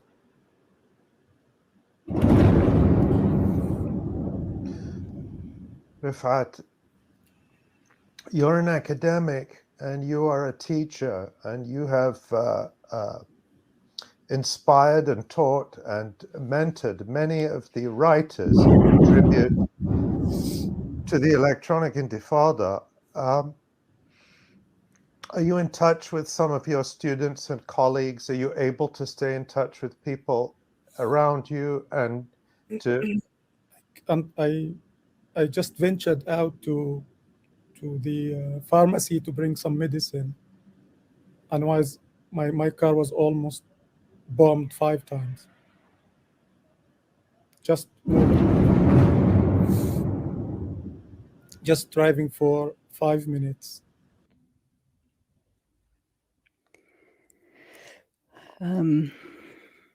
Sorry.